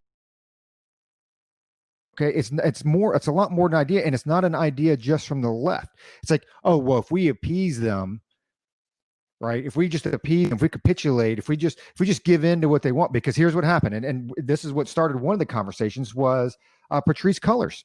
So she sent that letter to Biden, and God bless it, Josh, you hit it on the head. I'm not going to go so far to say these people shouldn't vote, but I wish people would become more educated in what they're voting about and some of the policies, because I've even started to see tweets out there now. People are like, what do you mean my taxes are going to go up? I didn't vote for this. No, actually, you did vote for that. But when you look at Patrisse Cullors,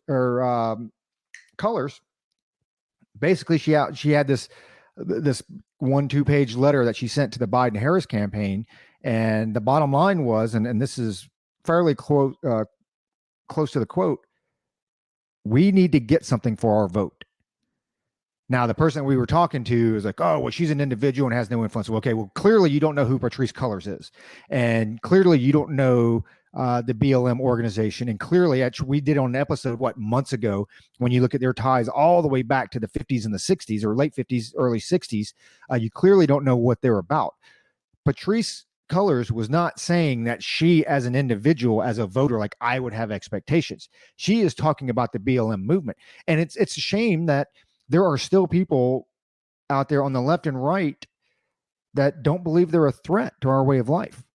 And so, I mean, I guess you could go speak to the folks in Portland about that. I guess you could go speak to the folks in Detroit about that.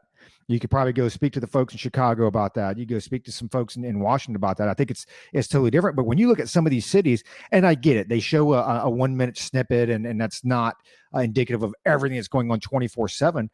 Except for Portland, are they still under protest? I mean, they protested for like 100 days straight, and we're not talking about protesting, but rioting and looting, burning stuff down, throwing things through windows, this and that, assaulting other citizens. So when you look at Patrisse Cullors saying, "Hey, we need to get something for our vote," those are demands, right? And not only are you hearing it from Patrisse Cullors, but you're also hearing it from AOC. What was her, and I don't know if you guys saw her interview, but she had an interview early on, and she was talking about, well, I'm about 50-50 whether I want to continue on with politics and this and that. Because now what she's starting to talk about, and this goes back to what Josh has been saying so angrily for months, and there's a lot of merit to it. Once you give in, it's not like they're just going to play nice.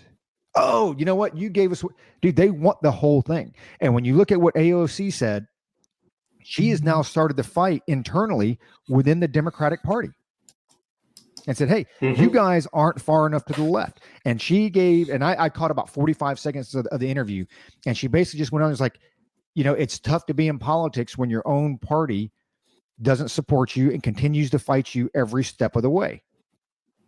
Now, as Luke does his Undertaker impression with his eye rolling, to me, it's like, whatever. You guys voted for her. She's in office and you get what you deserve. But the other thing is, she is already throwing down the gauntlet to say, hey, Democratic Party, you're going to have a fight on your hands, because I'm going to do everything I can to pull this party farther to the left. Now, does she ever get out of politics?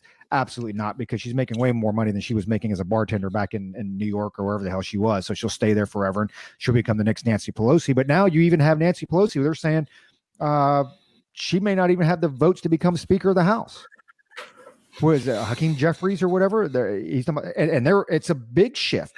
It's saying, hey, we're going to go farther to the left, which to me, because the farther you go to the left, the more you alienate those in the middle. And as long as you have the right candidate, I think it bodes well for the Republicans. But I think when you get to what's going on with BLM, what's going on with Cullors, what's going on with AOC, there is this pull. So, Luke, do you think they pull them? Do you think they are able to pull Biden, Harris? Do you think they're able to pull them farther to the left?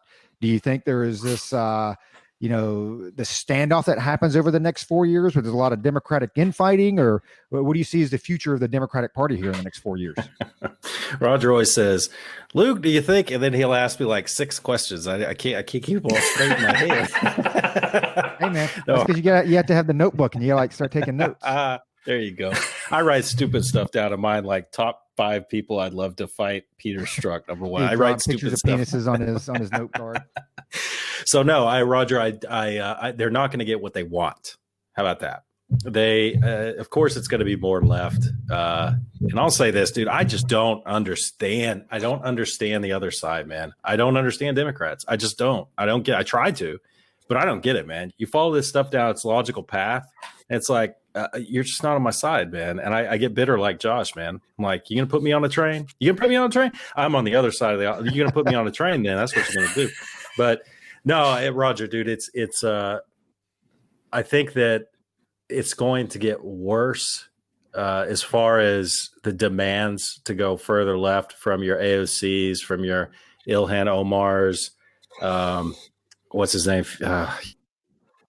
Hakeem Jeffries. Yeah, Hakeem Jeffries.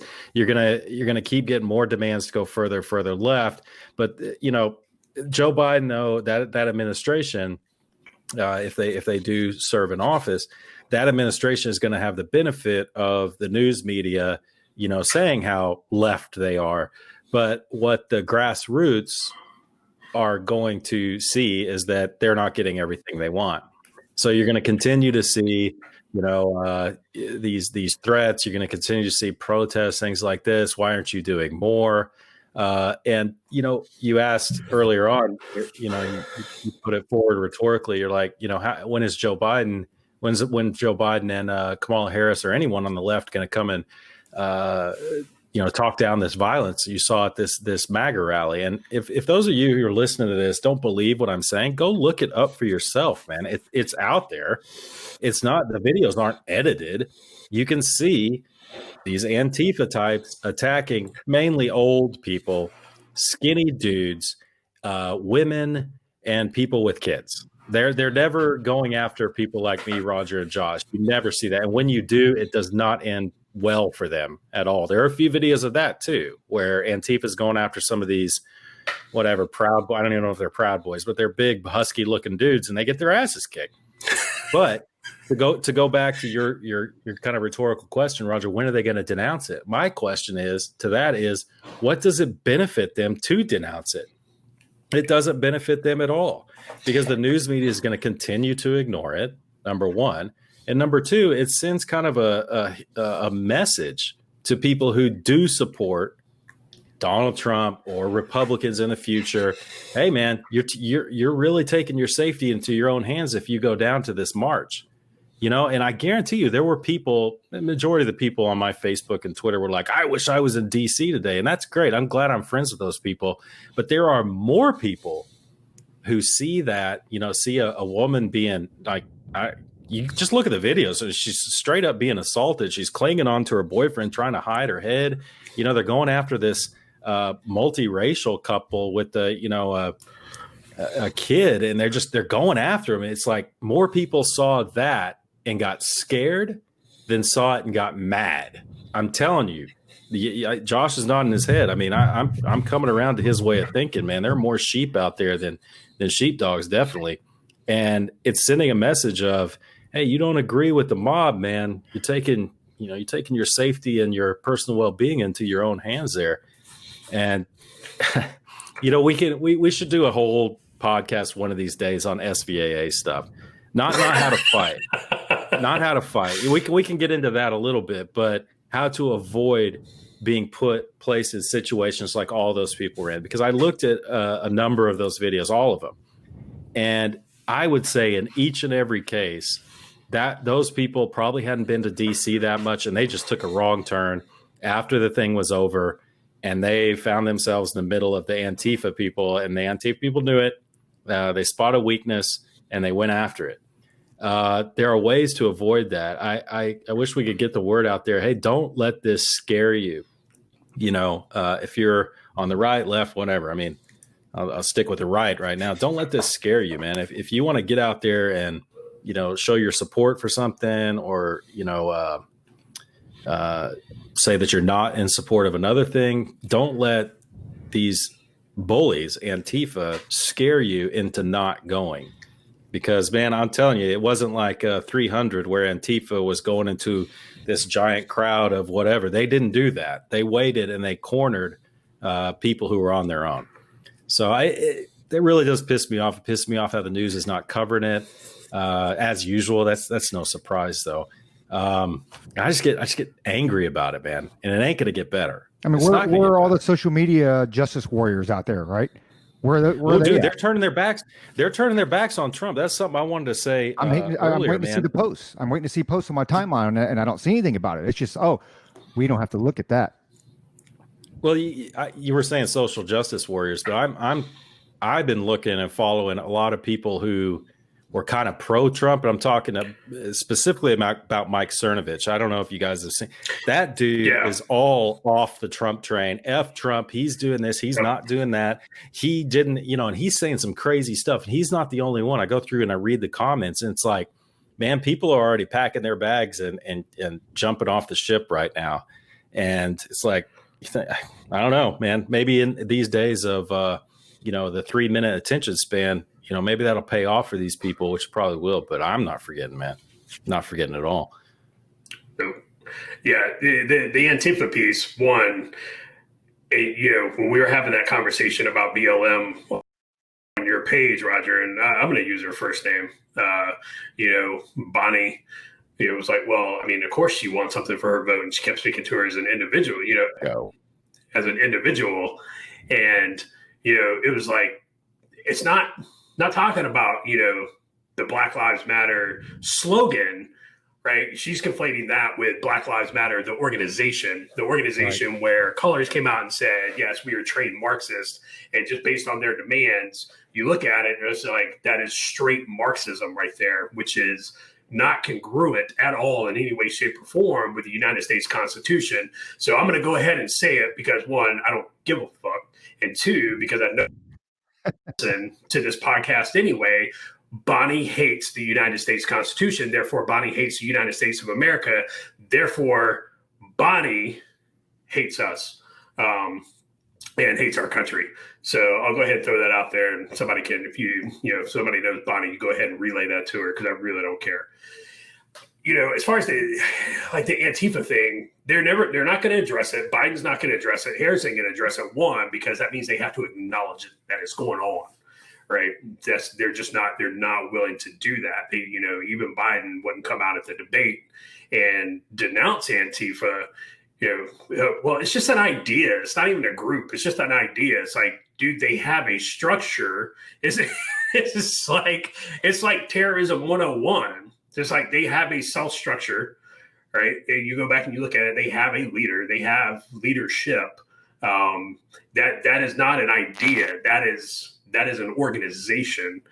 And all they're going to do by this is, become more and more emboldened until the government, whoever, that administration at the time, whoever that, and Trump can do it all he wants, but people just aren't going to listen.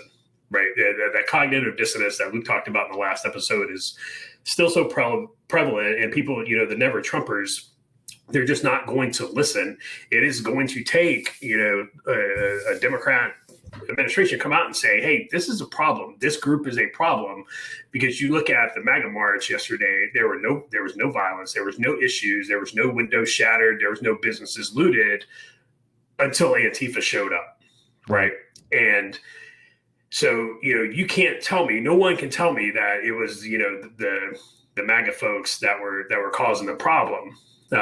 You see the videos of, women and children being harassed. You saw them throwing fireworks at people just at outdoor cafes. People are sitting there eating, minding their own business, and Antifa crowds around, starts harassing them and throwing fireworks at them.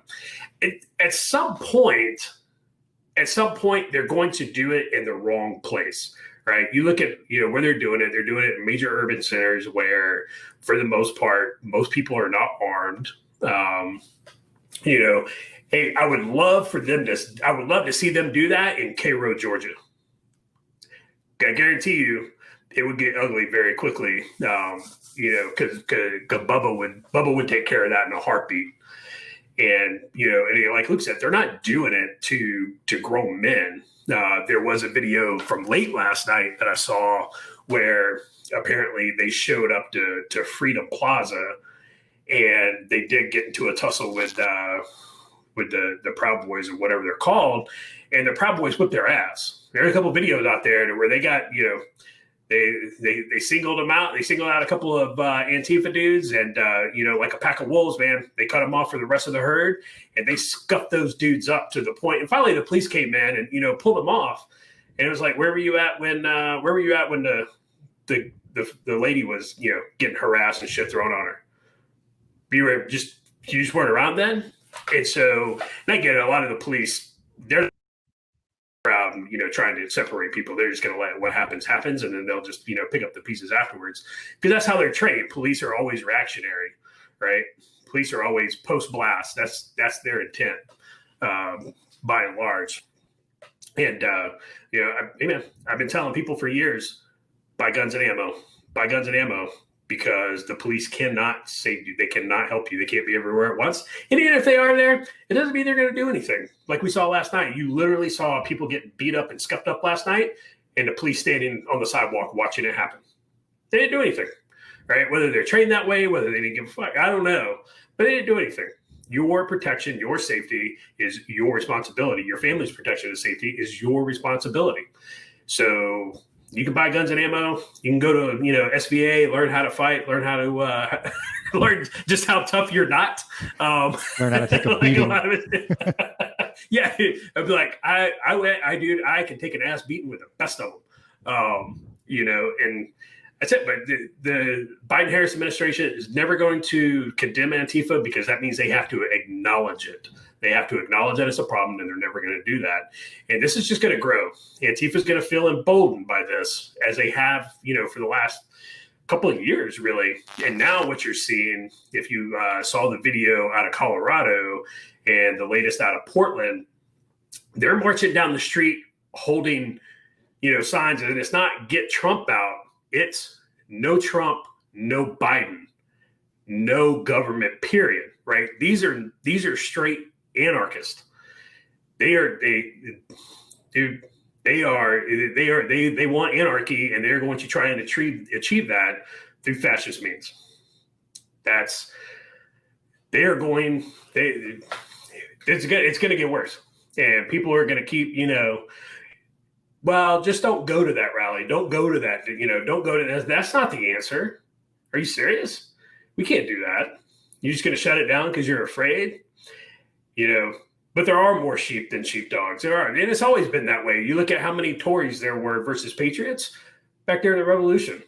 The majority of people were Tories because by and large, Americans, even though we're high octane, as Luke says, we're only high octane to a point. A lot of Americans are only high octane to a point. Then after a while, they're like, I'm okay with doing what I'm told. It's like Fauci came out, day before yesterday? It's like, I know Americans are independent spirits, but now's the time to do what you're told. Dude, you can kiss my ass. It's not going to, you're going to see more and more draconian measures from the administration. And you're going to see more and more of Antifa popping up around trying to, utilize violence as a tool to get you to comply. It's going to get bad. It's going to be bad. Buy guns and ammo. Everybody who's listening, go buy guns and ammo. And we did an episode talking about Antifa. We did an episode talking about BLM. And, for those that need a refresher on colors, I mean, you got to remember she was the protege of Eric Mann and the Weather Underground. So go do a little bit of gurgling on that. Huge supporter of the U.S. Communist Party, this and that. And it's not even about, Josh mentioned it with the fascism piece. It's not even about communism, socialism, or fascism. They just want, they want control. Mm-hmm. They just want to be in control. They want power. That is it. And you can call it whatever you want, because we're not even talking about, they do that on the cut. That's the facade is, economic, equality, and everybody's got the same, and we can all earn a living and be happy. It's not about that. It's about control. And that was an excellent transition, Josh, when you get to Fauci, because now you've got the Biden COVID task force, and there's still some details coming out, but one of the head ladies on there, she's already putting out, and this is what kills me with this stuff: closed indoor dining, closed bars, closed gyms, no social gatherings. But they'll keep schools open. And then you had Fauci come out, which, hey, this is, you paved this road, now you've got to drive across it. Now Fauci is saying, even after the vaccine, you still have to wear the mask and practice social distancing. What? So that's just the norm now, right? That's just the norm, where that's the way you're going to live the rest of your life. It doesn't even make sense anymore. I mean, none of this stuff, because they've gone through and they've undermined the benefit of the vaccine for the last several months. Because even if no way it'll be here by the end of the year. No way it'll be here by the end of the year. No way it'll happen in the next couple of months. And it's like, oh, by the way, we're at a 95% effective rate, which I think, like we said before, it's the flu and either the measles or mumps or whatever. It actually has a better effective rate than both of those combined. should be ready to roll out here in the next couple of weeks, but they've laid the groundwork over the last several months. And I think it was Luke and Josh, both of you kind of went back and forth that Biden has essentially come out to be an anti-vaxxer.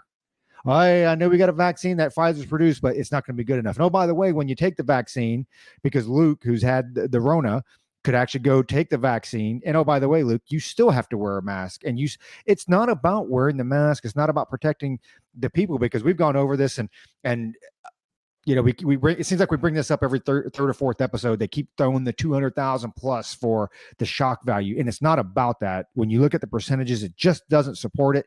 And I would tell you this, Justice Alito came out, and I'll paraphrase what he said, but he was like, hey, look, don't twist my words. I'm not trying to downplay the severity of COVID-19 and having to get it under control and this and that. But he's like, there are a lot of individual liberties that are being stomped on right now that this can't ever happen again.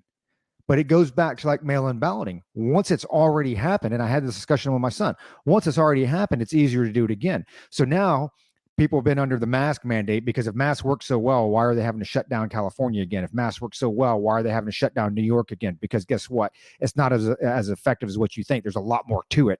It's, a holistic approach versus just the mask or social distancing. But it goes to the next time something like this comes around, the next step is going to be automatically masked, because you're already accustomed to it. You're already sensitized. That's just what I'm going to do is the mask. So then why not goggles next time? Why not the whole suit? When you talk about shutting down these businesses, really. So I'm sure New York City and all you voters out there in Vegas and Clark County, which I don't even know if we have any listeners out in Clark County, if you voted for Biden, you're dumb. Because I don't know if you've seen what's happened to Las Vegas, and I was a recent visitor there a couple months ago. What's happened to the businesses down there, what's happened to the individuals down there as far as their local economy, being able to pay bills, that type of stuff. You just voted for the guy to come back in and shut you down again. Like, you're literally choking yourself. And I don't think you can actually kill yourself physically by choking yourself, but they're doing it. They're trying. They're trying as hard as they can. And so you put this guy in office, and this guy in office, close indoor dining, close bars, close gyms, close no social gatherings, but we'll leave schools open.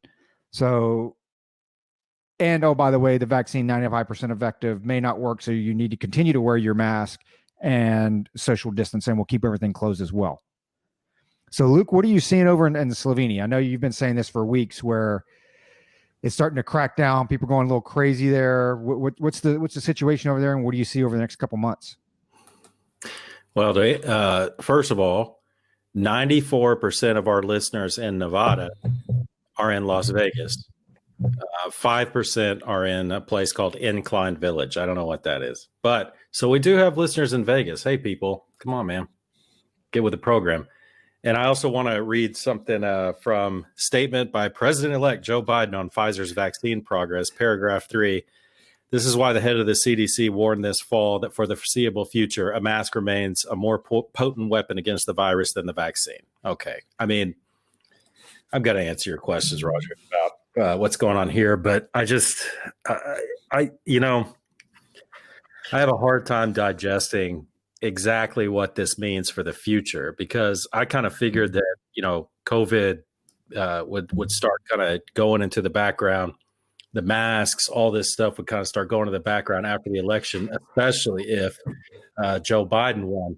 But now they're doubling down on everything. It just doesn't make sense to me. A 90% effective vaccine, like you said, Roger, is more effective than a mask. I don't get it, man. My mind doesn't want to go to conspiratorial places, but I can't help it, because there's no explanation for this thought process other than, I guess, fear. Just fear, straight up. It's straight up fear. I'm just having a hard time digesting the whole thing. Joe Biden being an anti-vaxxer now. I don't get it. Now, going back to the COVID thing over here, I'll give my personal experience. I was a good boy, not like Josh. I wasn't a rebel. I was a good boy. When I was out and about, I wore my mask, man. Here, they're pretty strict on it, You wear your mask, when you go into a grocery store or something, you disinfect your hands, and, you do all the thing. When you leave, you disinfect your hands. I was real careful, man. Up at work, I was real careful. And the little space that I work in with two other guys, we didn't wear our masks in there. But you know what? Those guys didn't get COVID. I got COVID after wearing a mask pretty much everywhere except the house. So I don't buy that a mask is more effective than a vaccine, first of all. And that's from anecdotal, straight up. I went to three places three public places in the time that I contracted it. That was the grocery store, a gas station, and work. That was it. And I always wore my mask. So the fucking mask didn't stop me from getting it. I can tell you that right now. But anyway, back to what's going on over here. I mean, what's interesting, let you into a little inside baseball over here, and I might have said this before in another podcast, I don't remember, but in the States, whereas it's, mainly the right wingers who are like, I don't want to wear my mask, my civil liberties and things like that. And then the States, the left is wear your mask up, shut it all down. Boom. I mean, that's kind of, you can almost judge what side of the aisle someone's on by their reaction to should you wear a mask or not in the States. Over here, where I am, it's the exact opposite, man. It's the exact opposite. People on the left are the ones saying, you're trouncing on our civil liberties. This is a power grab by the government, so on and so forth. And people on the right are the ones saying, you wear your mask everywhere. We shut it all down, so on and so forth.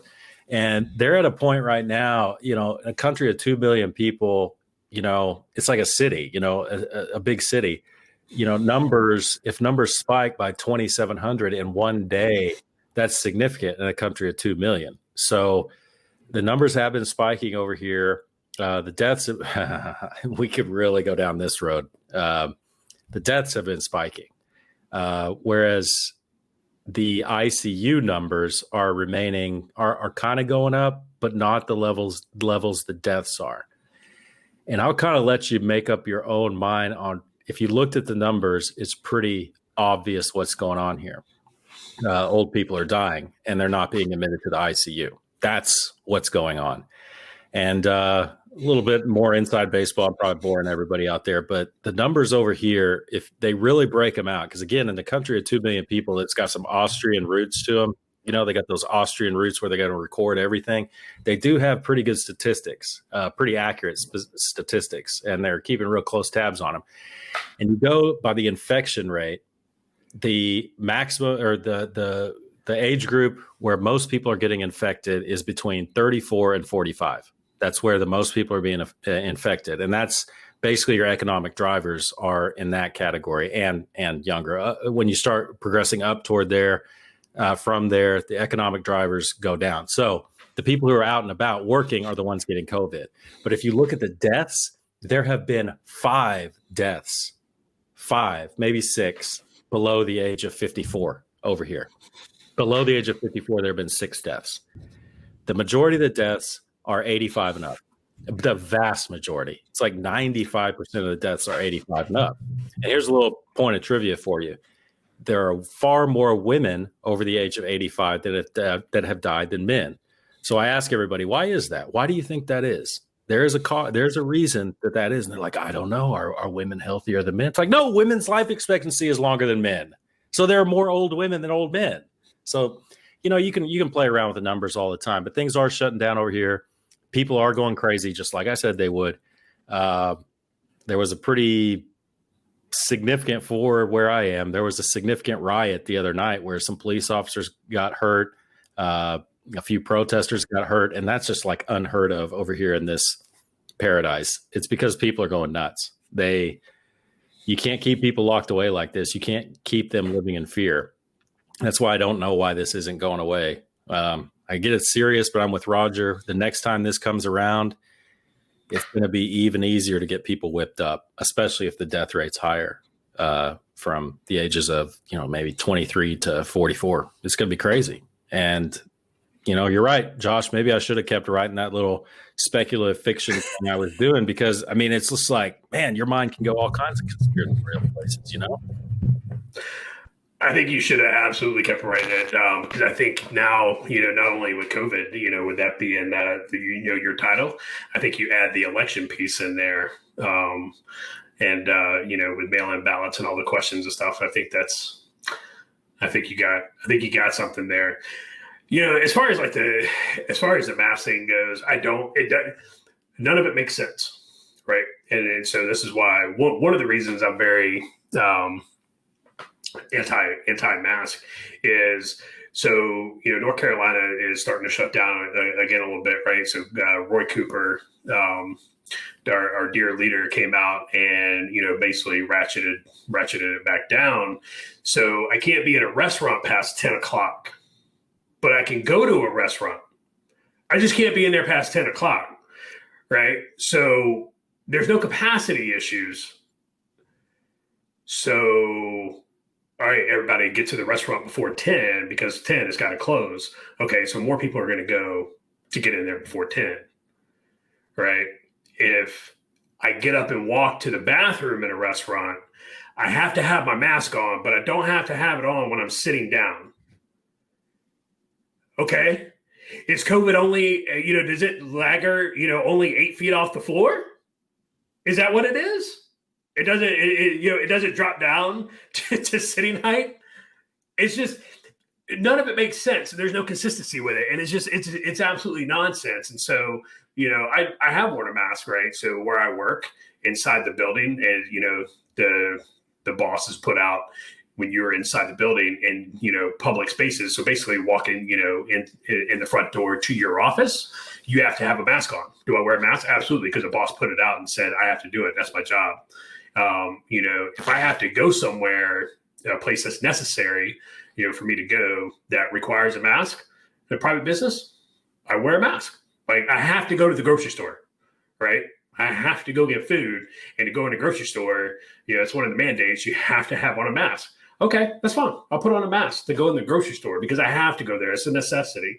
If I go to a business that I don't have to go in and they say, can't come in without a mask on, not a problem.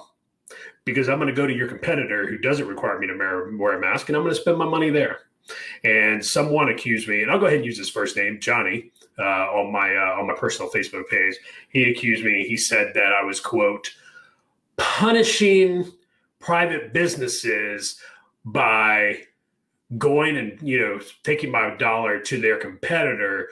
I was punishing them for practicing good hygiene and practicing, safe COVID procedures. Really not how I responded to that, other than the fact that I asked him, okay, have you gone anywhere besides work or only to a necessary place like a grocery store since COVID hit in March? To which, it was like, well, I mean, we go out and we do this and, we order Uber Eats and stuff like that. It's like, oh, okay. So your thing's all bullshit. You're forcing other people to come to you to bring you food. You're forcing other people to work. You're going and having fun and hanging out and taking your kids to dance classes. But I'm the asshole because I don't want to go in a business that's going to make me wear a mask. You're an idiot. Go ahead and throw that there. He's not going to listen to this anyway because he's so far left. He makes AOC look like fucking Reagan, and he's an idiot. Surely an idiot. I have tried to get this dude to unfriend me on Facebook for so long, and he just won't do it. And now it's almost like a contest. Like, I'm going to see, my goal for next month is to get him to unfriend me on Facebook. We've been friends for years, and but he's so far left. It's gone, man. He would not actively force you onto the train, but he would not help. He would turn the other way if they were putting you on it, man. He would turn the other way, and he would just be like, it's for our own good. And then he would get on the train right after they fucking put you on it. No questions asked, no whatsoever. He doesn't own a gun. And I asked him, I said, why don't you own a gun? And he's like, well, that's what we have the police for. I was like, oh, okay. All right. He does that. He says shit like that. No, he's like, well, wear a mask because, you never know when you're going to have the chance, to keep somebody from getting, COVID if you have it or whatever. It's like, do you carry a gun? You don't carry a gun? Well, why don't you carry a gun? You never know when you'll have the opportunity to protect somebody, to save somebody's life because you have a gun. He's like, why would I care? Why would I do that? It's like, oh, okay. And he's like, well, you can't compare those two. It's like, absolutely, you compare those two. But he's an idiot. He loves Kamala Harris. He thinks Kamala Harris is, the next Miss Universe. And hopefully somebody who listens to this will like send him a message and be like, Josh was shit talking on the podcast. And hopefully it'll finally unfriend me. I don't know. Maybe it will, maybe it won't. I really don't fucking care at this point. Because I'm telling you, man, the lines have to be drawn at some point. Like it truly does come down to, some folks, hey man, you either support the United States or you don't. You either support the U.S. Constitution or you don't. Another friend of mine voted, based on emotion. She didn't like Trump. And it was like, you literally voted for government mandated equity, right? Like you literally voted for the government to come in and make sure that everybody has an equal outcome. And she's like, no, I didn't. Like, yeah, you did. Like, let me show you a video, that came out 3 days before the election where Kamala Harris actually states that she supports, she's going to, the number two in the free world supports government mandated equal outcome. Well, it doesn't matter. It's not like it's going to come true anyway. It's not like they're actually going to be able to do it. And you're like, yeah, okay. It right there was like, not a problem. Let me go ahead and fix this real quick. Let me go ahead and unfriend and block you because you're an idiot. But yeah, uninformed and voters, you either do it, and you either did that intentionally because you hate the United States or you're an uninformed and voter. Regardless, either way, I don't need you in my atmosphere. I don't need you around me. I don't need you, poisoning the well. So I'm going to go ahead and start cutting people like that out of my life. And I don't fucking care. Wow. People are going to call me crazy. People are like, oh, that's just so crazy far right wing. No. I'm trying to tell people, man, bad things are coming.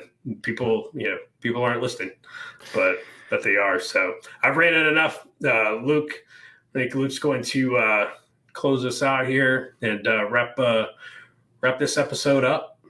Oh, Bonnie and Johnny. Man, oh man, I'll tell you what, here at the Cup, we're thinking about starting our own little side business where, basically you got somebody on your social media or somebody who's leaning left and you want them to shut the hell up. You send us a message and we will shut them up immediately. And it's a very simple thing. All we say, and you guys can do it too. We haven't monetized this yet. You can say, hey, left-leaning friend, I'd really like you to appear on Culper's Canteen Cup and tag us in there. Put the little @ and type in Culper's Canteen Cup and watch them shut the fuck up. They don't say anything after that. It's kind of funny. It's kind of funny. I love it. I wouldn't want to go on the Young Turks either, but well, maybe I would. I don't know. So, hey, this has been a great episode. I don't think we're as angry as we were last week, which is good. I'd like to do an episode where we don't talk about any of this stuff. Maybe talk about Call of Duty Black Ops or something. I don't know. Or people we want to fight. That'll be fun. Thanks for Carlton Zeus. Again, hit him up at carltonzeus.com or on iTunes. One more time, check out Jason Sorensen. We'll put a link in the description. It's Jason Sorensen at exprealty.com. If you're moved to Fayetteville or pretty much anywhere in North Carolina, he'll hook you up. We appreciate Canteeners. For those of you who are watching on YouTube, your freemium content starts now.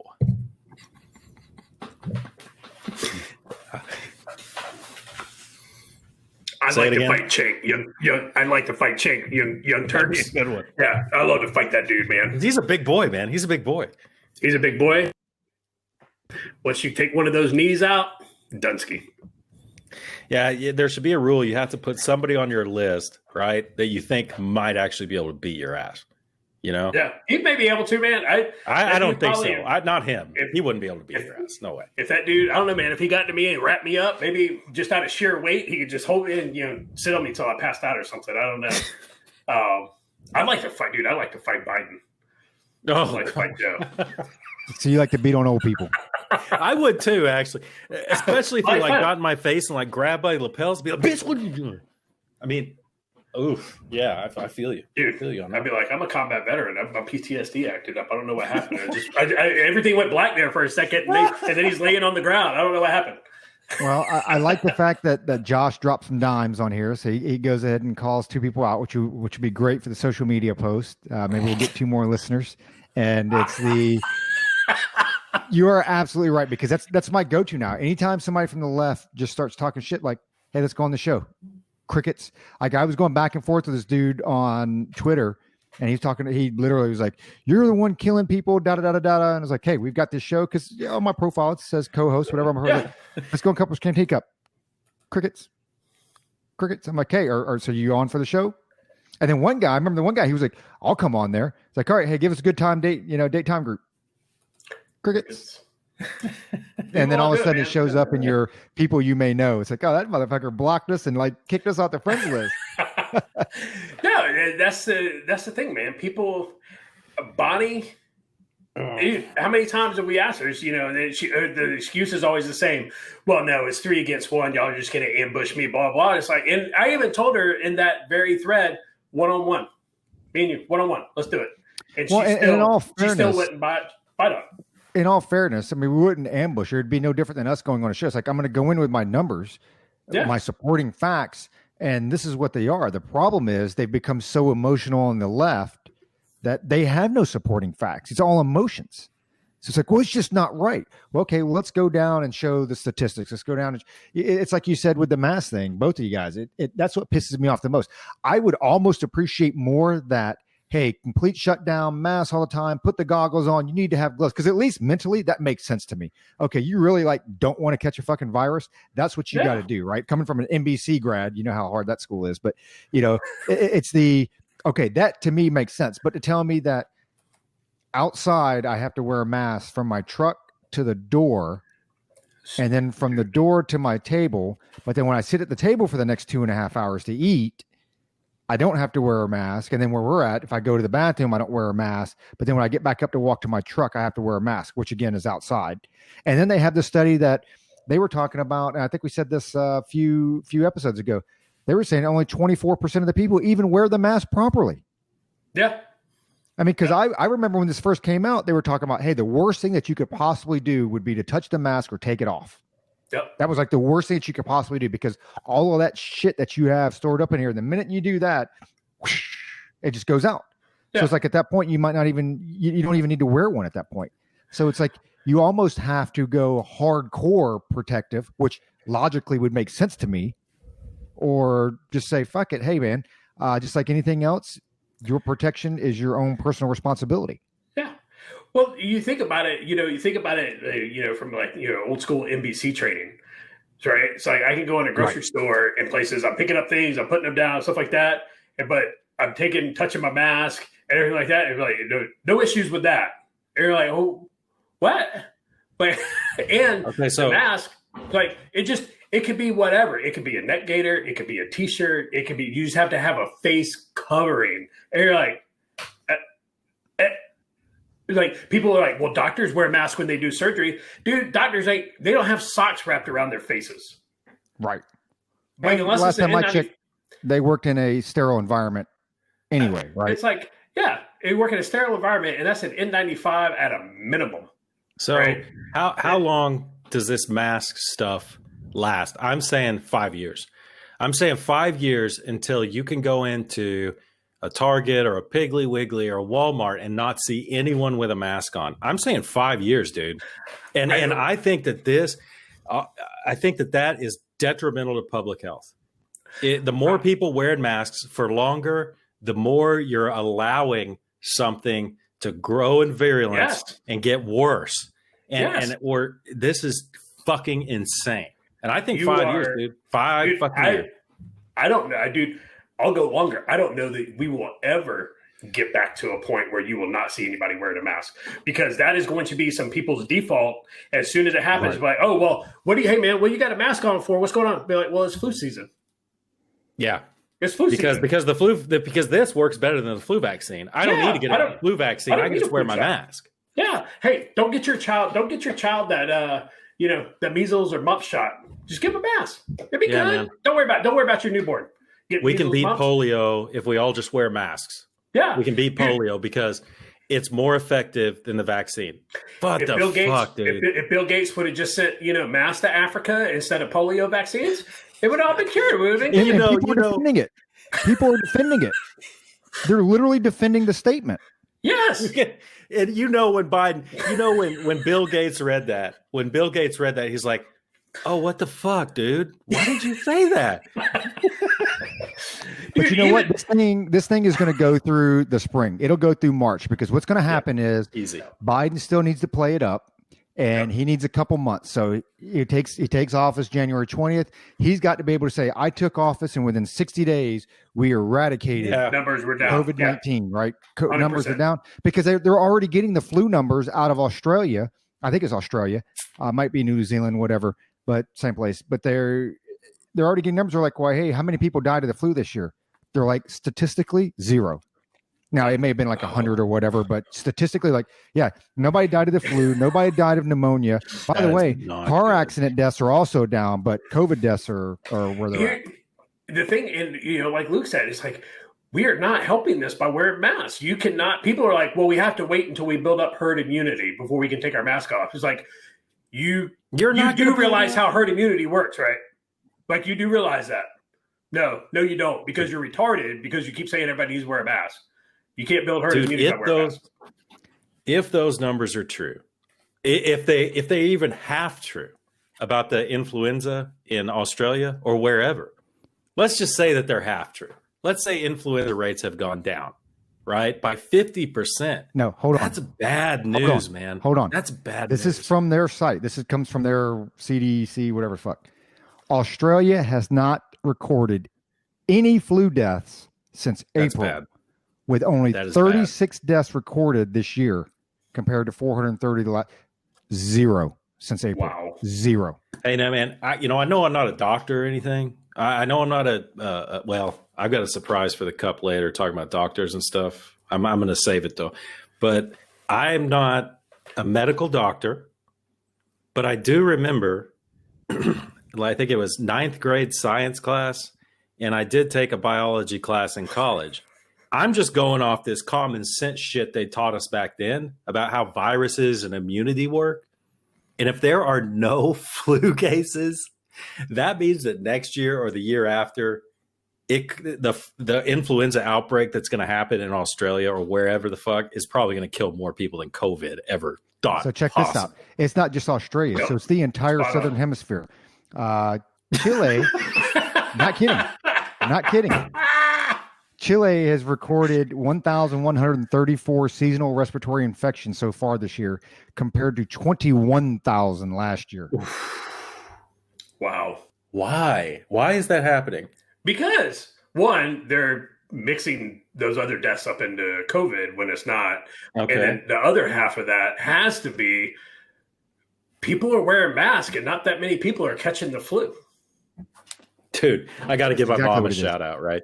Exactly. I got to give my mom. That's the two things right there. That I would check this out. So my mom, right? Mom, I know you don't listen to YouTube, but whatever. This one was awesome. So my mom is real alarmed about COVID, but at the same time, she still goes and gets her nails done and stuff. She's like, yeah, I'm quarantining. I'm staying away from everybody. I got my nails done this afternoon. It's that kind of thing. And she was telling me, you just never know with this COVID stuff. It's when I had it. You just never know. Like, there was a guy, he was only 58 or no, he was only like 63 years old, 10 years younger than me. He got COVID. He was in perfect health, no pre-existing conditions. He got COVID and died. And I was like, damn, Mom, man, that goes to show you got to be careful. And she goes, yeah, but 2 months ago he did break his hip. And I'm like, what the fuck? I was like, of course. Yes. Mom, come on. That's a pre-existing condition. When an old person breaks their hip, their immune system takes a dive. Of course. Come on. And pneumonia follows. Yeah, and that's where they're talking about Argentina, Australia, Chile, New Zealand, Paraguay, South Africa. And that's what it is. It's all COVID deaths. So COVID deaths are up. Flu deaths are at a 0. So it's like, so you mean to tell me that like not one of those is just from the flu or pneumonia? Or like you said, you've got somebody that, hey, and this is not to downplay. We've said it a million times. If you're 55, 60, 65, 70, whatever, and you've got some underlying issues, you probably do need to take some extra precautions, right? And that's not just against COVID. That's anything, because chances are pneumonia is going to kill you. So, or the flu or whatever. So at that point, it's not a COVID thing. It's everything. Like, hey, maybe you shouldn't go skydiving at 90 years old. Why? Because you're more susceptible to die. I mean, it's just kind of the way that thing works out. But that's what you're seeing on here is you're seeing that the flu numbers are down to almost zero. COVID is still up. But again, it goes back to they continue to use the wrong numbers because in the States now, they're trying to use the year-over-year increase in deaths. Yeah. But they don't break that down any farther. And what I've been able to garner out of all this is that the year-over-year increase in deaths is not primarily due to COVID. It goes back to what Luke was saying before, that we won't know the true COVID deaths for 5 years or a decade. It's Forever. due to alcoholism. It's due to, Alzheimer's. They're talking about, and they brought up 3 or 4 things where, the worst thing you can do for an Alzheimer's patient is leave them alone, keep them in isolation, that type of stuff. And they were 3 or 4 other things that they brought up. Like, that's where you're seeing the uptick, the suicide uptick. That's where you're seeing the uptick. So it goes back to what Donald Trump said at the very beginning. The cure can't be worse than the disease. And right now it is. And it's going to be, and that they keep doing it over and over and over again. We didn't even cover this. I was going to bring it up, but talking about Fox News, but it pisses me off how everybody continues to use that number for shock value. And hey, I hate to say this, 10,000 excess people dying a month is a lot. 20,000 excess people dying a month is a lot. 30,000 excess people dying a month is a lot. When you look at the raw number, when I throw it out there for shock value, when you look at 30,000 people over the course of 328 million, it's nothing. It's the same thing. But you literally have a better shot at dying from a heart attack from that double quarter pounder with cheese that you ate from McDonald's than you do of catching COVID and dying from that if you're healthy young male or female with no underlying conditions. Some dark shit, man. You think about this Christmas. Suicide rate's always highest around Christmas. Yep. Yeah, we're around the holidays. Yeah. I mean, Joe Biden, man. Self-fulfilling prophecy. It's going to be a dark, dark winter. And it is. It fucking is. Because of this shit, man. But they got to keep it going. It's going to be off the charts. They got to keep it going till January. And then it's going to be, you're turning the corner because flu season will be winding down in a lot of the states in America, a lot of the states here. Yep. So that'll be winding down. You still got to get through February a little bit. And we'll see what the cycle looks like. But hey, come March, man. Come March. We got a handle on it. We got a handle on it. Did this. And come April, hey, guess what? We're all good Christians and we're celebrating Easter. That's going to be the new day, turn of the new day, right? Easter. I mean, it's perfect. Spring, a new spring. Yep. There you go. A new start, a new start for America. It's you're build back better. You're spot on. You're spot on with it. It's people, like you said, man. People keep throwing that 250,000 number out. It's like not all of the people died from COVID, right? But you know that.